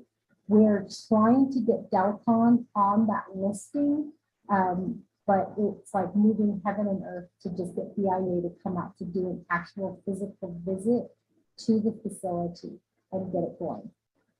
So right now there's only 2 facilities that are listed on that facility replacement list. Now, what that means is BIA technically is responsible for replacing these 2 facilities. So what we're doing is we said we can, so Navajo Nation, we can find funding to build the facility. To me, that's not that difficult. What is difficult is getting the operations and maintenance costs covered. As you know, that is a huge chunk of money. And right now, your 638 funding right now is not going to be enough to cover these 2 new facilities. Because technically, Window Rock and Shipbot, they were never on the operations and maintenance list. So when Shipbot was built in the 1950s, operations and maintenance was never a part of that contract. Same thing with Window Rock. That's why they deteriorated, and that's why they're the conditions that they're in now. Crown Point, I think they are under operations and maintenance, I believe, too. So I think the newer facilities are under operations and maintenance. So we're trying to get that covered. So what we did go to BIA, we did say, we can look for the funding to build the facilities. Like I'll, as chairwoman of Law and Order Committee, I can do that. I can work with Law and Order Committee, and we can identify those funds. We put all of our heads together, we can find it. What we can't find funds for are the operations of maintenance, because you're asking us to do your job by doing 2. So what BIA said was, okay, so if you guys send us your blueprints, we'll approve it, and we can give you an estimate of what your O&M costs are going to be. We had a work session in January of 2020. At that time, BIA said that they were covering 40% of the overall operations maintenance for a facility. So what BIA has said is, if you give us your blueprints, we will look at it and we can give you, like, we could say, oh, this is 1,000 square feet. Well, 1,000 square feet, right now we're paying $13 per square feet, multiply that by 1,000 square feet, you're looking at, what is that, 13,000? 13,000 a year for, for operations and maintenance. And 40% of that BIA is covered. So that way we know at Navajo Nation that 60% of those costs are not being covered. So then it turns into a question of how much general funds can be allocated for that funding. We believe that, and we've argued that that's not our responsibility. That's, you guys should be covering 100%. But then it goes back to, well, Congress doesn't give us that much money, and you have to, you guys have to advocate, at the halls of Congress and let them know that you guys are not giving us enough money, which we have been doing. So BIA has, in the last 2 years, they have seen an increase in their budget. And I want to say that, part of that is probably because tribes are advocating and saying BIA is not getting enough when it comes to public safety and justice. But for the facility portion, we're not getting very much. So that's what this is here. So working with Parsons right now, they have sent these blueprints to BIA, our 50. And so we're waiting for them to come back to give us an estimate of the operations and maintenance. And so when it comes to the infrastructure, we are working on it. Shipbot is 99% complete. All we're waiting on right now is BIA to come back with their estimates on operations and maintenance. Window Rock, on the other hand, hasn't even got started yet. There's no committee that has been put together to start planning. We don't know. At first they said Fort Defiance, and then they changed their mind and they said back here. Now they're going back and they're saying Fort Defiance chapter has approved it. We haven't gotten the resolution yet. But we don't even know who's a part of that committee, because it takes a committee to plan the whole, to plan the whole facility. So that's where you guys are going to have to come into place. You guys need to put together a committee to start working towards getting this going. We did give the option to Director Delmar to say, well, we could include within the cost to purchase the blueprint so that the same blueprint could be used in Window Rock. But Director Delmar said, no, it's going to be a little bit different. Keep in mind that all of the facilities that have been built throughout the Navajo Nation for public safety and justice, we never bought the blueprints for them. So we didn't own them. And so that's why each of the facilities are different. And what they don't understand is this is costing the nation money. We should have just bought one blueprint and we should have set that out for each of the communities. We only own the Twin Arrows substation. And that's what I'm pushing for, the substations that need to go into the rural communities. But then you also have like Shipbot, my chapter, who has said we don't want no cookie cutter facility. We'll find the money to make it special. Exactly. And then I got blamed and they were like, you're a council delegate, you need to go find money. And I said, wait, I did find you guys money. You guys, we're sitting on money right now, but you guys don't want this $8 million facility. You guys want right? I think the last update that we got was at 17 million, but this is pre-COVID. So we know that amount has doubled because of COVID. And so, but with the blueprint there at Twin Arrows Gaming, purchased that blueprint and they without charging anything, they just gave it to us to say, yeah, you guys can build it. And they're fit to scale, so we can change that around.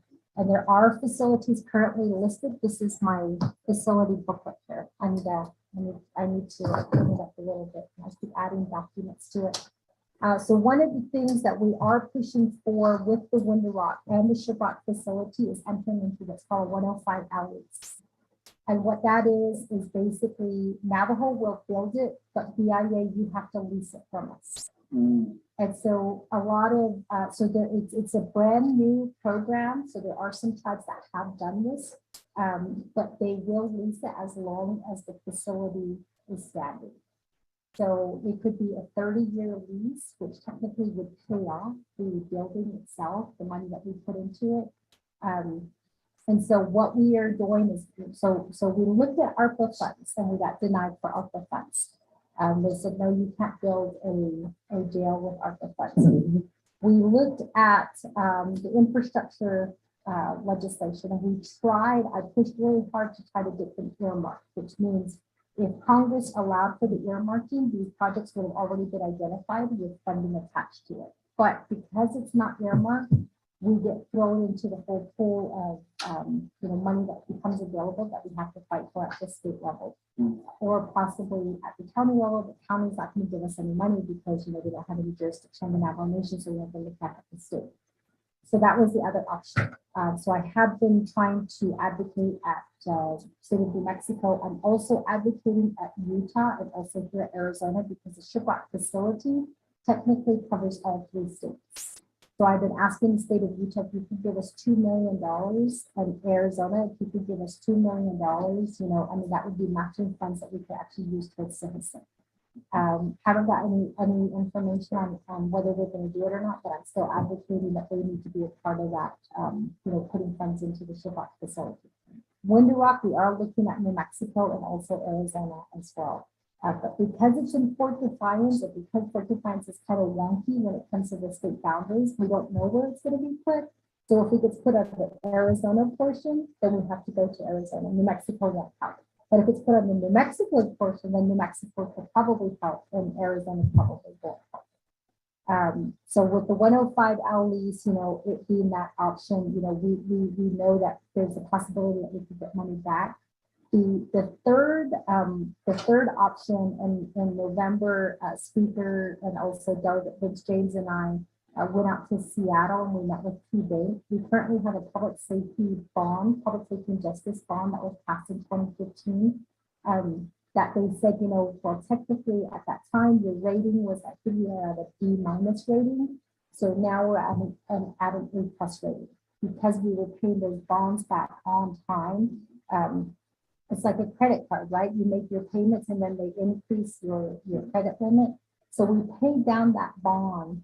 We haven't paid it off. We paid it down, but they said, what we can do is we can increase that.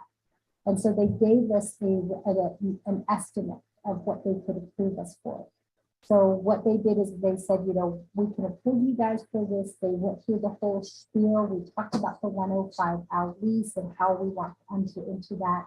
So Bank would be handling that whole thing. What we needed to do, though, is we needed to bring that plan back here, meet with Division of Public Safety and Judicial Branch to talk about the bond and to talk about, how much funding they're estimating they could give us. And based on that, cut down our project listing and present it back to them. So now we have gone through all of that. So we have met with the Director Delmar and Chief Justice Joanne Jane. We have a full listing of this is a full listing of all of the public safety projects that need to be completed. And what we did was we went in and we made some cuts. And we said, okay, which projects right now are at least 90% complete? Those are the projects that we're going to identify with this bond.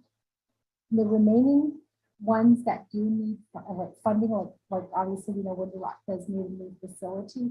We can give them money for planning and design, but it wouldn't be money for construction because they're not even there yet. And so we have met and we talked about this, so Division or Director Delmar and Chief Justice Jane, they're the ones who made the cuts. And I'm saying that because they keep, we keep getting blamed that we're on the committee. And we're like, no, we don't make that determination. We're just there for support. So both of them went through on the judicial branch. They looked at all of their projects and they said, okay, these are the ones that could go forward. On the DPS side, they looked at all of their projects and they said, okay, these ones are the ones that could go forward. So we put that list together and that's where we said, okay, I think this is the list. So we kind of have a rough listing. And so I reached out to Speaker Damon because that's the next step is we need to, now that we've put this list together, we're going to present that list to Bank and say, this is the list and we need this much money from our bond. Even though they gave us a rough estimate, I think it's going to be a little bit over, but if they can go a little bit over, we have a little bit more facilities in place. So some of those facilities are a combination of, like I said, Shiprock would be getting funding. Delcon right now would be getting funding. Kenyan, the Judicial Law Enforcement Building would be getting funding.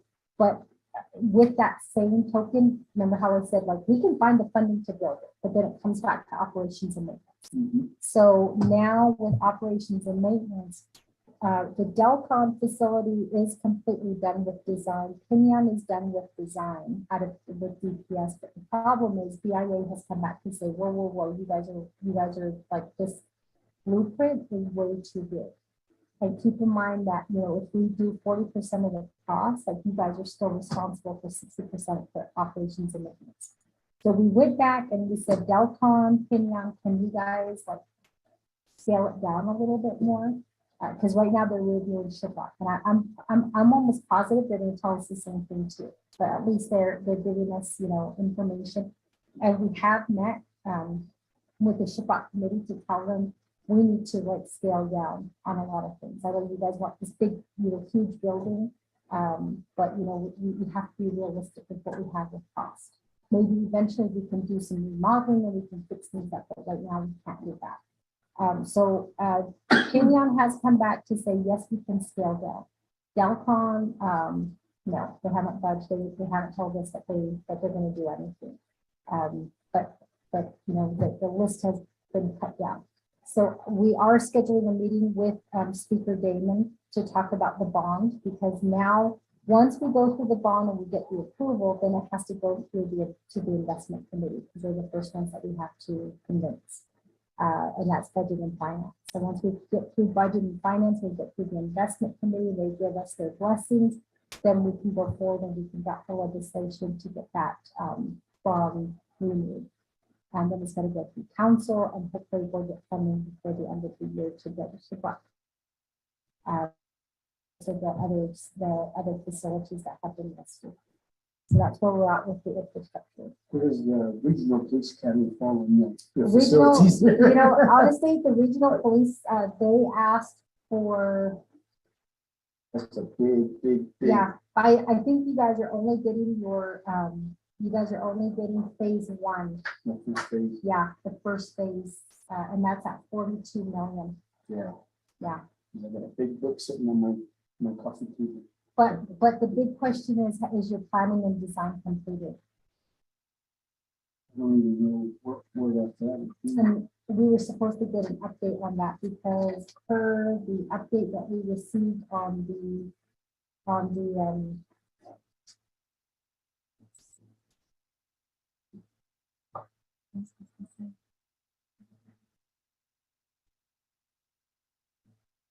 so phase one design is at 95% construction document phase, which includes the site development, classrooms, cafeteria, and administrative offices.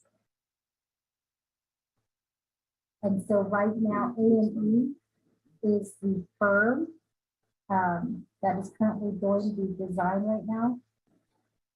And it says that in order to continue working on the project, the Navajo Nation will need to modify the Arrington Watkins contract and procure a project manager. Mm. So that's where we're at. Design is done. This was the last update that we got on December 28th. You guys were at 95% complete, but there was also that question of the contract being extended, because I think the contract ended with your firm. Yeah, that was.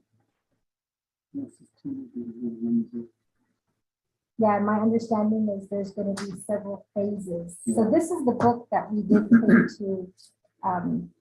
to DC, and it just right now this book really is just highlighting the infrastructure needs, and this is, you know, what we took. So it does have like the data and the statistics on you know, like the calls. So like police calls for services and arrests, it does start from fiscal year 2018, 2019, 2020, and then what the average calls are. So this is currently being updated right now. We also have the judicial caseload and the types of cases that are being heard, which actually helps with the Division of Public Safety. And then we have the prosecutors, you know, like their caseload and then what they're seeing. So that's also being updated right now. We're going to also include in here, so we talked about, you know, this is so this is kind of the rough draft, just FYI, I don't have the actual final version, but we're making changes right now. So this is kind of the picture of the two facilities, because both facilities are listed on the replacement listing. We also have the information. So this one is for Windy Rock. So we have the Winter Rock call for services, the judicial caseload. We have to add the prosecutor breakdown on this. And then also just kind of like their plans for the new facility. But because it's still kind of technically in the abstract planning phase, we don't really have very much information to provide. Whereas with Shipbot, since we're pretty much done, we have a breakdown of the cost, what the square footage is going to be, and then also the same data and the statistics that are attached to it. For the medical examiner position, we do have the resolution that was approved by council that has been attached, which is the summary.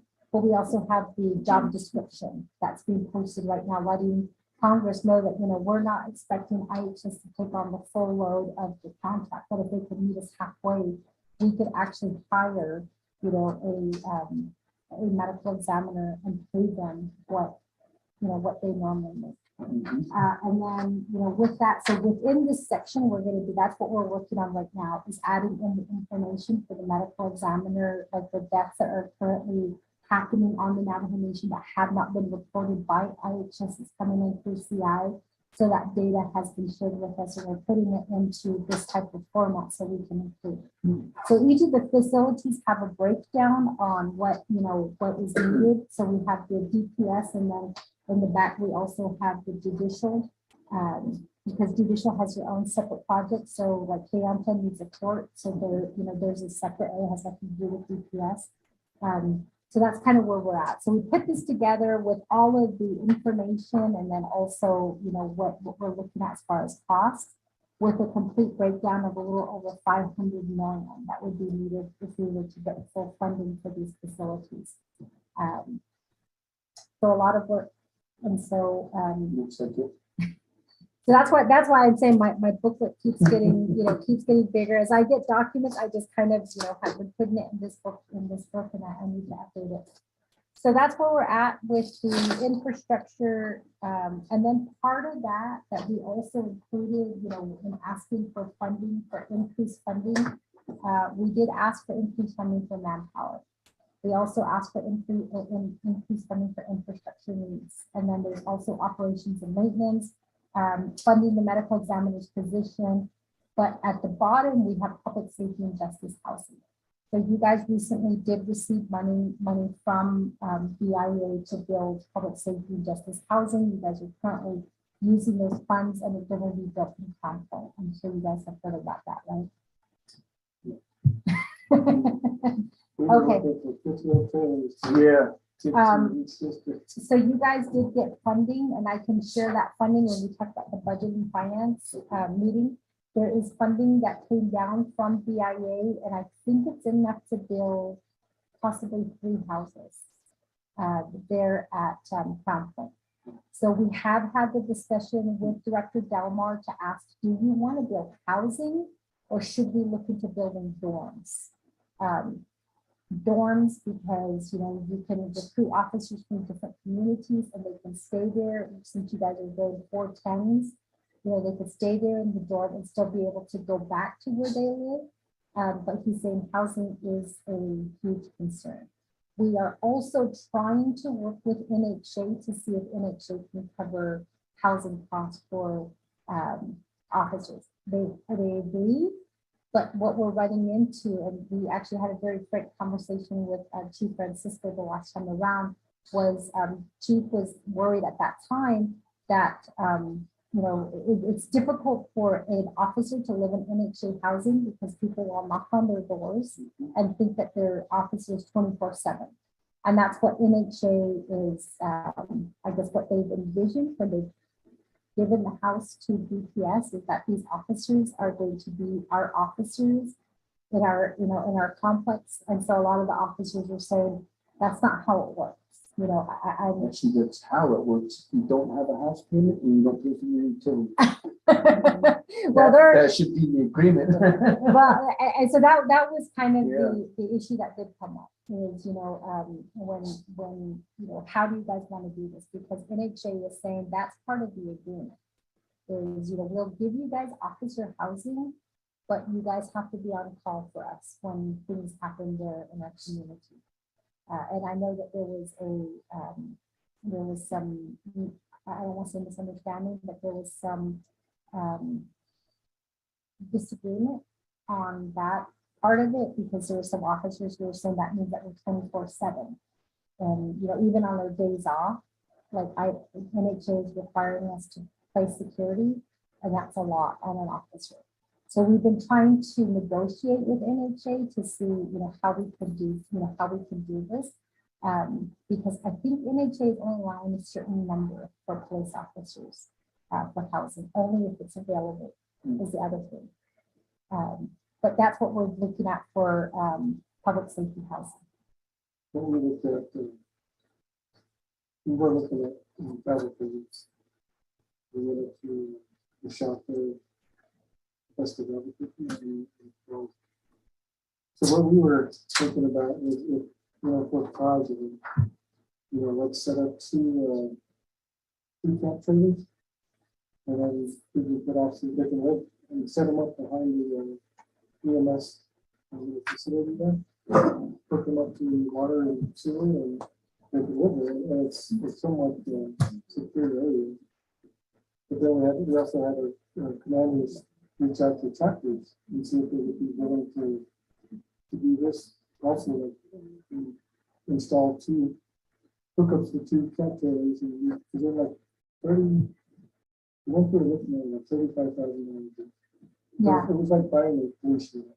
Oh, wow. And the good thing about these camp trailers that I thought was they're fully furnished.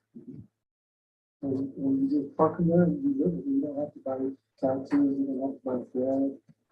They come fully furnished. And then if you were moving somebody from, let's say, Chinle to Bilcon, they can load that trailer up, you go down there and be there if you need them. Wow, that's an idea. How would you guys do it for electricity and water? Well, that's what we were, telling the commanders when we talked to the chapters, set them up next to the chapter where we could just run around. Unlawful style. Yeah. Just like everybody else. In-law style. Well, I mean, again, I know that you guys did receive funding. Director Delmar, we just passed a law and order committee legislation. Well, no, it wasn't legislation. Lorraine, was that a letter, or how did we do it? Was it directive? Remember giving, making him the point of contact for the housing? I believe it was a letter. Okay, it was a directive, right? Okay, so we did do a directive at LOC. I think it was in this last year. And that directive is basically identifying the Director of Division of Public Safety as the main person to do the, I guess, to handle the public safety housing, because you guys did receive funding for it. I want to, gosh, I can't, I have it in my notes from last year, but I didn't bring my last year's notebook. I want to say it was like 7 million, maybe, was it less than 10 million? But you guys do have that funding, and it has been made available, and it's in your, I believe it's in your coffers now. Mr. Willie, are you still on the line?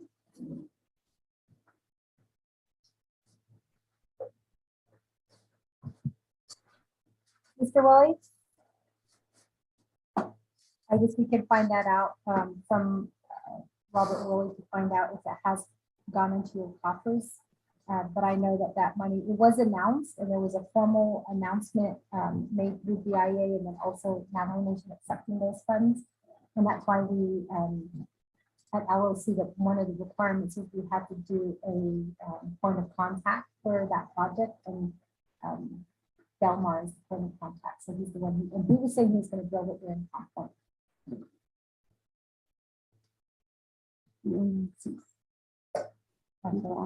Well, we are done.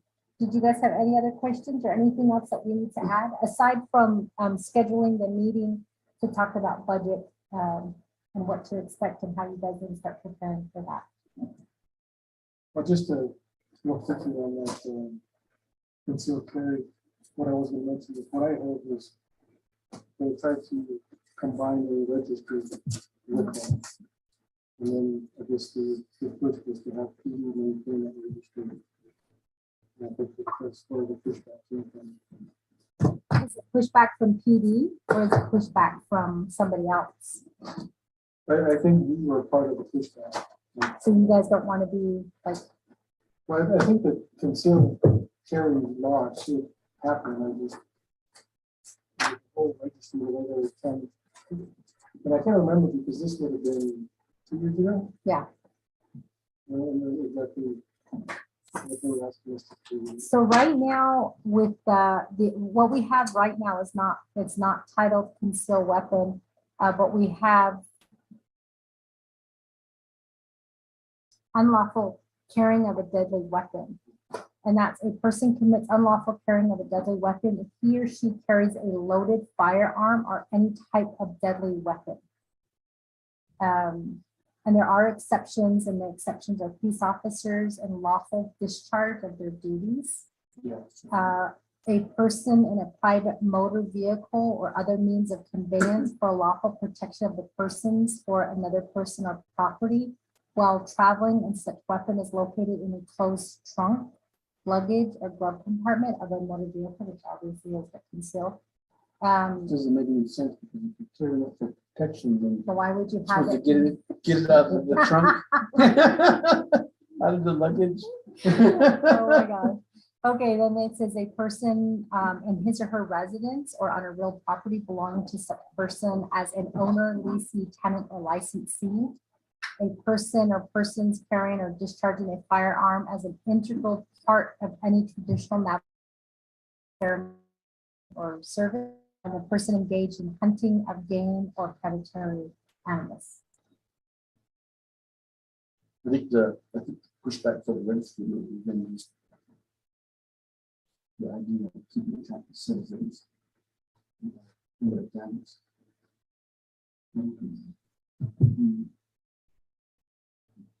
The 2A minor. And people have issue with the government keeping track of who's got what, that was kind of thing. Well, right now, we don't even have anything that says that we even require registration of a gun. Yeah. And I know when I was in Crown Point, there was one day when they had to destroy the weapons, and they had a full, like a table this big, 2 tables full, like, yeah, of guns that they had to destroy, either because the serial numbers were gone, or they were obviously, you know, the court, yeah, that was evidence, they were altered, or the court did give permission for the gun to be destroyed. But there was some guns there. I don't know anything about guns, but you know, some of the officers were going and saying, "Oh my God, that's a antique," you know, because there were some guns that were there, like that were held since like the 1950s or 60s, and they were still sitting in the evidence room. We used to, in Farmington or New Mexico changed the laws, we used to take guns that were converted to department or by a court order converted to the departments for destruction or other uses. We would take those that are obviously illegal, like the ground serial numbers, the ones that were altered. We would put those in one pile, and then all the ones that were of some value, we would take those and then we would convert them to department property, and then we would turn around and send them to a vendor who would take them and give us a certain amount of money for those guns. And that money would be driven back into equipment, things like that. Well, see, that was one of the questions that I did ask, is why can't we sell them? And because there was no serial numbers on them, there was no, you know, they couldn't say with 100% certainty that those guns were not involved in a crime. So that was one. Number 2 was, you know, they didn't even know if some of them worked because they were sitting in there for so long. And then really the third one was because they were altered. So there was no, like they just couldn't sell it to the highest. And it wasn't like we were selling them to private people, because the place that we were selling them to, after we separated them, the ones that were obviously illegal by federal law, those ones got destroyed. But all these ones that had some value got shipped to a federal firearms licensed dealer. They were responsible for selling them according to federal law, so background checks and all the normal stuff that they would do, but they would just give us a value, and then so and to make it even simpler, we didn't take any money directly from them. We would just say, we have ordered this much equipment from these people, we need you to issue a check to them. And then we give them a check and then we will find the equipment. Wow. There's new thing that's coming up. The orders do that. Here, there's a lot of people just put it together. No serious, there's four stamps. I think that's what they call it. Yeah. There's orders. There are a lot of stuff out there, but nothing out there. But the thing is that they really protected that from it. It was hard to, but really hard to get law to Congress bill more, but they all compete with the money for the ground. And now, right now, we have the Republican Democrat, they're not fighting. It's just like the people, one time to protect the people. One of them, do that like that. Where we're at. Well- That, we were looking for ammunition so long. Special 223, 99, 9 45, 139. The ones that they do have is, Just the one that they had, people don't have a weapon. and the prices went up like crazy. Oh, yeah. Some of those small weapons, they're not about 3,000. That's small. 9mm or 45 or almost 4,000. Well, the last thing before we close the meeting is we do need to look at our schedule to see when we're available to have this meeting, and this would pertain only to the budget and to give you guys information on the pots of money. Lorraine, can you add that to your list of things to do to find out how much BIA gave Navajo Nation Division of Public Safety for their public safety and justice housing? And then maybe get a copy of that directive, that letter that was sent to BIA OJS identifying Director Delmar as the point of contact for this project. So he has full control over that. Yes. What kind of policy and regulations? But we have every year, we have a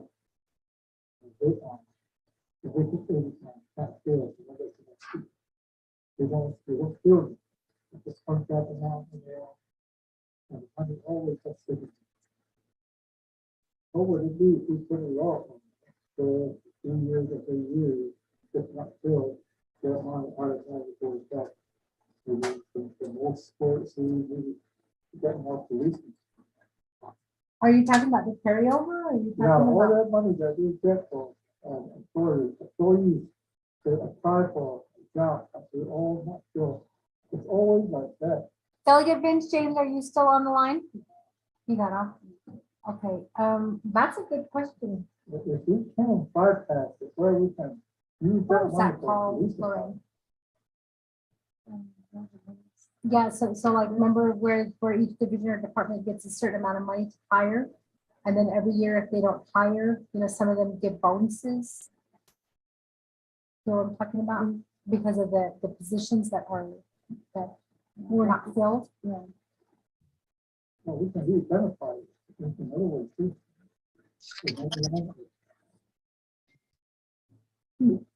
We had our daughter with partial graduate, we can do that. So, rectify, but Mr. Mayor won't resource it. Well, that would take advertisement. You guys are first, right? They can't say anything. That's their boss, Delegate. So I guess with the 4 hours budget, I am available on the 29th because we may want to do this in person. Right. The 31st, the whole week of the 21st, I'm not available. Good for the second part? Yeah, Okay. I won't be here. on Monday. you won't be here on the 29th? That's the last thing we're over. After 4 years. Well, at least your chapter is doing that. My chapter hasn't reached out to me yet. The 30, what about the 31st? Are you guys available? 31st is good for me. 31st, okay. At, we could meet here at 10 o'clock. And this will be for specifically for budget for Division of Public Safety. And if we can get that email sent out, Lorraine, to LOC members and also to delegate body. Because the missing persons unit is part of that, and we need to know, how much funding is going to be required for that. And then we may also invite criminal investigations as well, because that's part of their budget as well, or that they're part of the budget conversation. And I think that missing persons unit is in the Yeah, it would be under their responsibility. Okay, then I guess we'll meet back on the 31st here. And the meeting will be scheduled for 4 hours, 10, 11, 12, 1, 2. Lorraine, make sure that we have continental breakfast and then also lunch provided so we can work through our lunch instead of having to take a break. And I think that's it. Anything else? Well, I just appreciate the time. When we get to sit there in person and talk about some things. I know we still have a lot of other things that we need to talk about. But obviously, we've done a lot of work. And we've probably not shown as much appreciation as we should have. Because, I'm here to just try to create an environment in Navajo PD where people have the same experience as I have as a police officer. I love what I was doing. I love coming to work. I love, serving the people in front of me. It was very rewarding. I was given a lot of opportunities, and I want to provide that for the staff here. And just try to figure out a way, we can provide the services to the nation. So when I drove out to the page last week, most of the drive there, I was just shaking my head and thinking, how are we going to do this? We don't even have enough people to be a deterrent, and that's obvious. So here's an experiment this morning. Is we don't have enough people to be a deterrent, and but we're trying. I think we put together a leadership team that's actually willing to try new things and willing to. We ran into some hiccups when I first got here. People didn't want to change. They liked having their autonomy, and they liked to, running their districts the way they've always run, and they weren't being held accountable.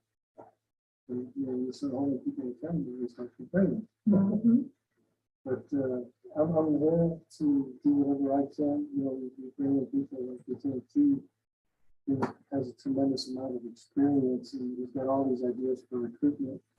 It's just trying to get the people we have here up to that same level, the commitment in trying to bring officers. Because I have, with the 3 years that I've been here, I've truly enjoyed it. I just fell in love with being back on Navajo and working with the people in the PD, and it's just been truly rewarding for me after 23 years of Farmington. So when I was approached with this position, I just thought to myself, what a tremendous honor it is for me to be asked to lead this agency, and I don't take that lightly. I know I need your help. We all need we need each other's help. And I appreciate everything that you've done. Most recently, the mutual aid agreement. So Utah's excited. They're going to bring down the colonel, the captain, the lieutenant, the bluff. We're going to have a little handoff. So they wanted to make it. I was just going to go to the lieutenant and say, here, take this to your. So it's gonna be like a big ceremony? Well, it's just they want to come down and make it ceremonial, maybe some pictures and stuff. Oh, when is that gonna be? I'm waiting on them to get back with me. They just finished up their round of budget sessions, I guess, in Utah.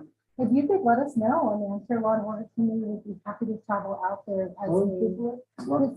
Sean, this is that mutual aid agreement that we got passed, the one that the auto sales co-sponsored. And we wouldn't have known about that had we not gone to Annex. Right. And that was when they told us like, hey, what's going on with this? We didn't know anything about it.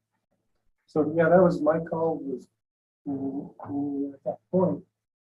I said, well, which delegates represent the Utah Navajo section? Let's see who will respond to it. So things happened, but I was really shocked with how once Vice Chair took it and So we're very appreciative and very excited. Like I said, they don't want to just be a handoff between me and the lieutenant. They want to come down to the Twin Rocks cafe there. There's no usually meet and pass it along. We also got the MOU with the interview. So that's a great.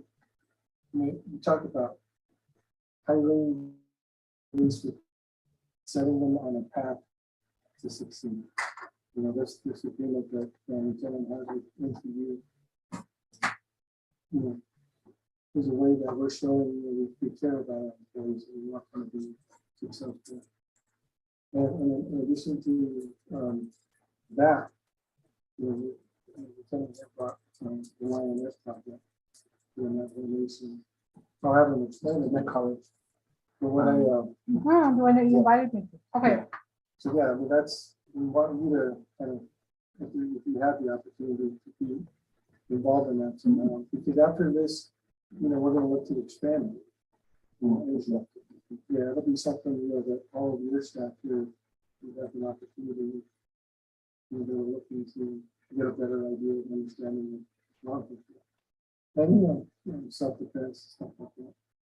So we are, we do have the drug and gang unit going. Unfortunately, whenever people ask me, and I don't know if I'm saying it right, but I always tell them the situation we're in is we're robbing Peter to pay Paul. Yeah.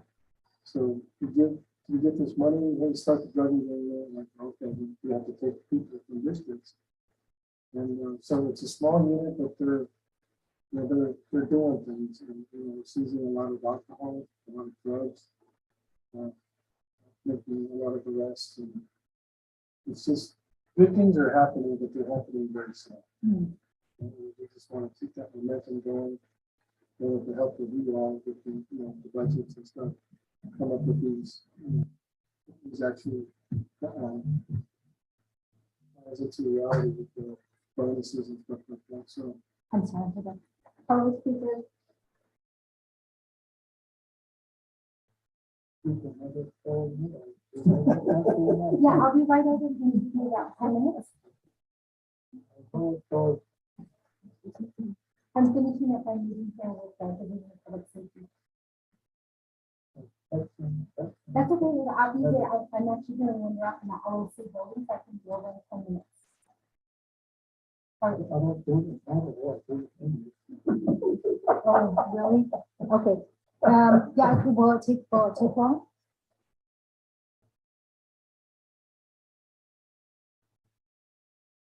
Okay, I'll be over in 10 minutes. Okay. The speaker calls, you answer. So just thank you. I want this to work. I want you to be able to call me whenever you have questions. Any of the staff here, we have to make this. Exciting. Okay, the three chieftains leading the charge. We all went to the same high school. We all graduated from the same high school, so.